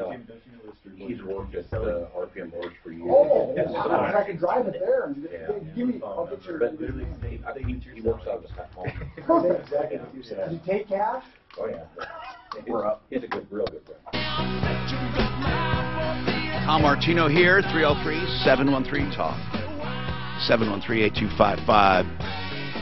All right, we have open lines for only the second time today. If you want to get in, you can get right through at 303-713-TALK, 303-713-8255. With a problem, a question or complaint, or a comment. I don't think we're going to have much luck getting these guys tickets if the artist doesn't find out about it. So many times the promoters are just plain jerks, and they don't realize that a lot of being an artist or being a musician is interacting with fans, and one fan or two fans who get snubbed or they feel like crap, they spread the word. It can happen. Have you ever met any of your heroes that turned out to be a disappointment? I did. I met one. Turned out to be a real idiot, a real jerk. It was so sad. He was just I just thought he'd be nice, and he wasn't. He was an idiot. But he might have had a bad day. I'll tell you in a sec. But he's a race car driver. Really famous. Who's the first person you probably think of an American guy. Petty. Who do you, yeah. No, it wasn't him. Okay, so Mario Andretti. Oh. He's a real jerk. But I think he was having a bad day, possibly. So, have you ever met anyone that... And really, you can't say I met him, because I didn't really meet him, right? I mean, when you meet people, it's more intimate than just, passing body circle. I'm not saying, hey, are you Mario Andretti? I mean, so you don't really meet people, I guess, like that. But have you ever encountered someone who was completely different than you thought or just put you off? Has that ever happened to you? Have you ever had an encounter ever? Have you ever had an encounter with someone famous? Jimmy Carter. Met him. Hung out with him for about a half hour. How'd you hang out with him? In studio with Peter Boyles. Oh, he was being interviewed by Peter? Yeah, he was there for about 2 hours.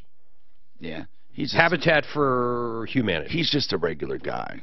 Yeah, he was not anything like I expected in a million years. He wasn't a bad guy. He was just different. I thought he'd be quicker. I'll tell you who you find out about people is through security people. If you know people who work security, I mean real security, not people who say they work security, but people who actually actually know these people on that level, that's when you really get to know who people are. Barry Fay had many of stories. Yeah, well, he wasn't security. He was a promoter, but you're right. One of his best stories was about when he would book rappers, a lot of the rappers. They would literally drive everywhere. They wouldn't take the airlines. Because he told me the story. He said he would know. They'd want to know all about the hotel accommodations, all that, but never about airfare. They said, no, we're not flying. And he said the reason they wouldn't fly is because of all the weapons they carry. I know this sounds crazy, but it's true. That's what he... And we're talking about hardcore. We're not talking about, like, the people we know now. Tino, what's going on with you? Hey, Tom. It's Tino. Sometimes last month I called about insurance that they were dragging their feet. Which one was it? Which claim was it? It was Mendota. Oh, I remember that. We didn't, because we had never heard of the insurance company. Yeah. And I remember you called saying that you had this company, and we were so confused about it because we had never, ever heard of the company. But what happened? Well, the next day you guys called. Right. They contacted my wife and said that the check was on the way. So we did receive a check. Oh, you did? That's really good. How much did you get? Well, that's another thing. We just received $600, and that's not going to fix that problem. How much were you expecting? I don't know. It looks like maybe it's going to be worth $3,000 or $2,000 to fix that truck. But why did they only give you $600? Did they give you an explanation? Yes, because with the pictures that I took, I sent, they said that because of how they looked up the pictures, that was the estimate that they... You can't estimate damage based on a photograph. They didn't send an adjuster? No, they didn't. How did the accident happen? Well, she got rear-ended by another lady. Okay, you know you can appeal that, right? Or go to a body shop and appeal that. Did you do that yet? Yes. Next week I'm going to take it, and what the body shop told me. All right. That if it's more, yeah, that they're gonna bill them. All right. Well, you don't. Hold on. You're gonna be responsible for that. Be careful. I would let them call them first before they just automatically bill them. But have the body shop look at it, give their opinion in writing, then contact the company again And if you need help, we'll get back involved. Mark, what's happening? Hey, Tom. Hey. I was I went over to Cudarelli to have the initial consultation because, I have the same thing everybody like. And who's Cudarelli? Should I know him? Cudarelli Vision. Yeah. They advertise a lot. The guy's done like 70,000 of these lasers. So, and I know you had monovision, and I think I had monovision at one time. I did what was LASIK years ago, monovision, where they adjusted one eye near, and one eye they left far. And it was okay, but I wouldn't recommend it, not with the new technology out. The problem is that LASIK is so cheap right now, and people say it's an easy fix, but it doesn't last long. As soon as your eyes start getting older, even with monovision, you're going to start, your eyesight will still deteriorate. Well, what's the new technology? The new technology is what I had, which is the lens, the complete lens replacement. That just basically takes lenses out of the equation. So you don't, with a LASIK, you bend or you reshape the lens with a laser, and you have to adjust it for near or far. So if you're far vision, one of them you make close, and then you can read both close and you can see far, or just the opposite. But the point is, it's not permanent. You are just adjusting the lens that you have. It's like getting glasses. And as your eyes get worse, you have to get laser touch-ups.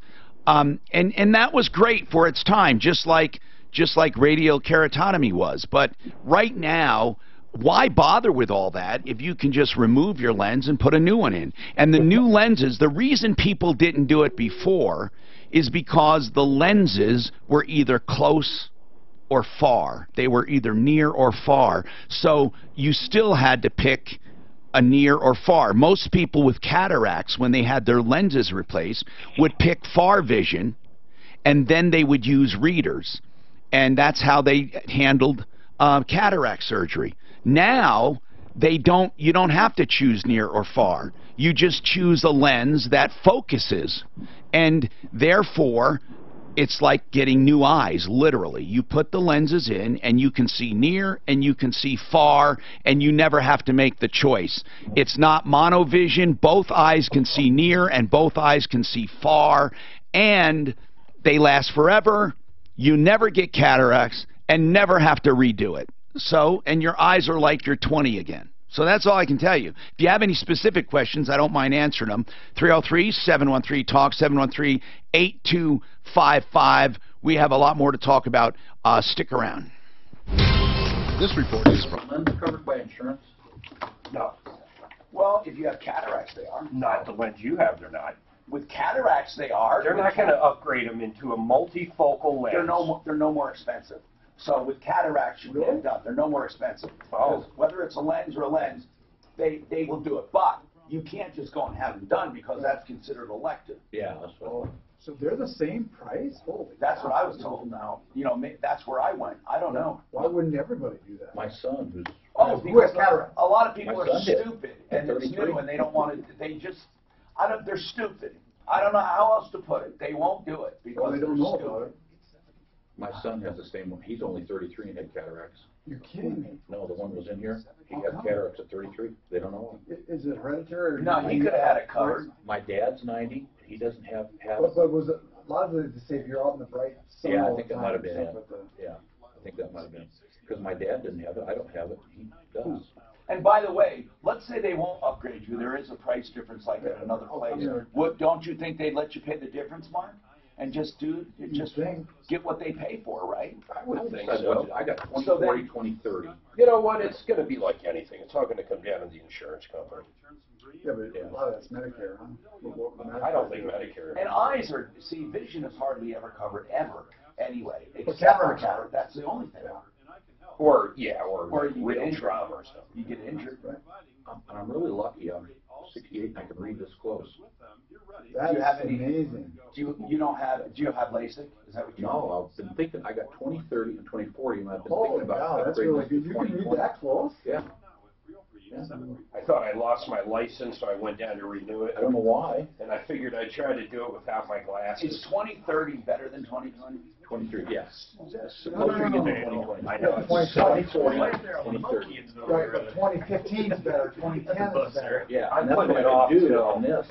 Is go to I want to get lenses like he has, This could but be I taken want it in to get 2010. better. That's the problem with that shit. It just gets 2010 better. for far. That's always good. It's not, I know, I don't. What is 2030? Is that better than 2020? Just a little near so worse. Well, 2020 is the best. 1010 is like killer. I was 2400. I have 2050. Hi, Tom Martino, your troubleshooter. 303-713-TALK, 713-8255. Let's talk to Tony. Tony, welcome to the show. What's going on with you, Tony? Hey, Tom, how are you? Good, man. What's going on? Well, apparently I missed your call the other day. I was looking at the solar-powered attic fans, you know, to cool the attic, and I didn't know if you knew anything about those. Yeah, you're talking about for cooling the attic, not for cooling the house. Correct. You know, pull the air out. You know, it's supposedly solar-powered fan. Right. They're excellent. They're excellent, you know, and if all you want is a solar-powered fan, you can almost do it yourself. I mean, if you know how to climb on a roof and seal it. But Excel Roofing handles those. Of course, they might be slammed where they can't do just the solar fan, but they usually throw them in with roofs, or they'll a small upcharge. And it's a German manufacturer, I believe, and it drops in the hole, you seal it, and you don't wire it to the house because it's solar powered. The thermostat controls when it comes on and off. You never have to think about it again. And it keeps the convective currents in the attic active, which is important. And of course, you have to have proper venting to begin with. Like you have to have enough eave openings. And then if you have openings in the eaves and you have some venting, then you have natural convective currents anyway. But some houses, even with the natural convection, they don't have enough natural convection, and the solar fan, the attic fan, just boosts it and helps it a lot.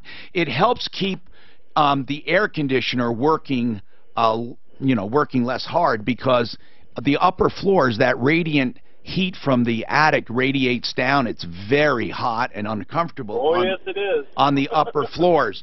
But so that's one thing to definitely correct that situation. It also will increase the life of your roof and your roof decking, because that kind of heat will trap moisture. That kind of heat will do a lot of damage to your roof over the long run.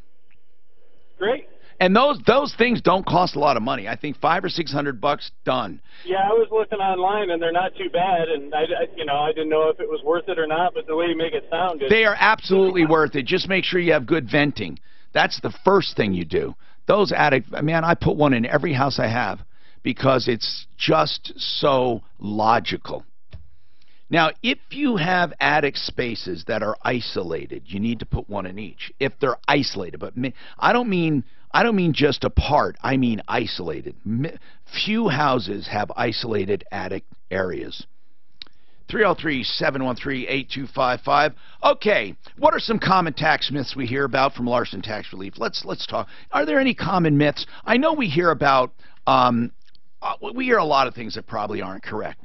Like you can inherit tax debt if someone dies. Oh, don't leave that to your son or daughter. Can you inherit tax debt?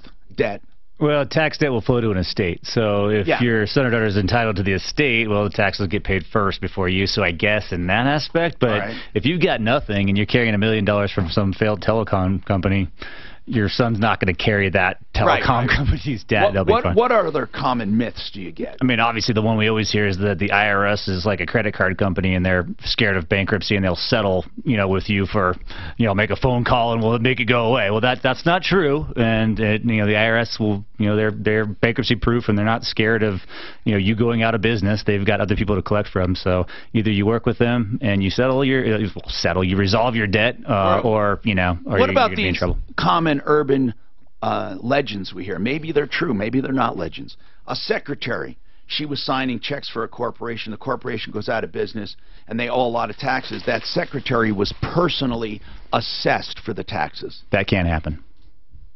That's not a myth. That's actually absolutely happened. I've represented bookkeepers and can't you, claim secretaries and things like that. We've heard of innocent spouse. Can we claim innocent secretary? Yes, I mean if the person who's being assessed is in the line of fire, it's not going to happen automatically. There's going to be interviews, there's going to be notices, there's going to be a lot of things. But if you had check signing authority, technically you're supposed to make sure taxes are paid. Right. Well, the IRS, the onus is on the taxpayer. So the IRS is going to assume that if you sign those checks, then you were making payments that you knew about, not to the IRS. You have to prove that it was not your authority to make those. What about a signature stamp? Same thing, right? Same thing. All right. That's right. Any other myths come to mind? Obviously, the one that I hear from clients, business clients of mine a lot as well, if they shut me down, I'm not going to be able to pay my taxes, so they should just let me keep operating. Yeah, well, I hear that. That's logical, right? That's financially sound logic. IRS is neither logical or sound. And they will shut a business down. They could care less if you continue to operate and pay them. If you do not make an arrangement to pay them back, then they will move forward with discontinuing your operation. So. And then what about the argument you hear from these protesters? Of course, they're all in jail. I mean, there used to be one guy that was always saying that taxes are voluntary, don't pay them. Do you remember those seminars? That's what Wesley Snipes got that's right. hooked up in. Conscientious objector, I believe, is what they call themselves. And no, that's all criminal. You can't not pay your taxes intentionally. That's not a viable argument. Even though they say it's not in the Constitution, I hear this all the time, that income tax is not in the Constitution, it's not a law, it's voluntary. It is a voluntary system in that you voluntarily report. They don't come and make you report. But there's penalties for not voluntarily reporting. Right. There's no 75-mile-an-hour speed limit in the Constitution either. So just because it's not in the Constitution does not mean it's not a law. I got a Denver food truck update tomorrow. Is it going to be good? It's a great one. Denver food truck is the one that ruined this guy's business, and they laugh at people who get cheated by them. We'll talk about that tomorrow. Remember, Larson Tax Relief, 844 Larson Tax. That's 844 Larson Tax. And as always, all of our wonderful people are at referralist.com for help, information, and referrals. Adults who have crooked teeth and always wanted to deal with them. There is all their assets. Oh, that's awesome. J&R, and they're on roller auction. Is owned by. We should go to roller auction and buy a Denver food truck. When did you? Oh. PR person hung up on me. Go to roller real quick. I'm like that. Not very good. So the PR person. Good seeing you, Jack. Dave, as always, man. You guys are always interesting. Yeah. J&R. I like how you threw the word prick out there. I was hesitant, but Jack I was like, looked at you. He looks at me like, can he say that? I didn't have a better turn. I missed out. Here's upcoming Denver search for food truck. Get started today at Indeed.com/hire. When working at a growing business. Here it is.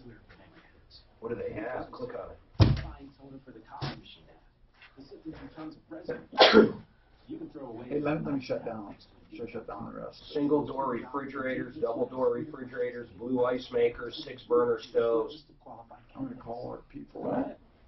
Look at all the shit. Pizza oven, fryers, chark broilers. Hey, let's get Rudy on. Bread toasters. We should get him on. I'll try to get Rudy. He's a good guy. Last time I talked to him, he just said, hey, it's just so busy. We're just busy. We're killing it. That's what he told me. So this is before you. I like it. We're killing it, he says. Yeah, but they were just. I can't believe I'm looking at an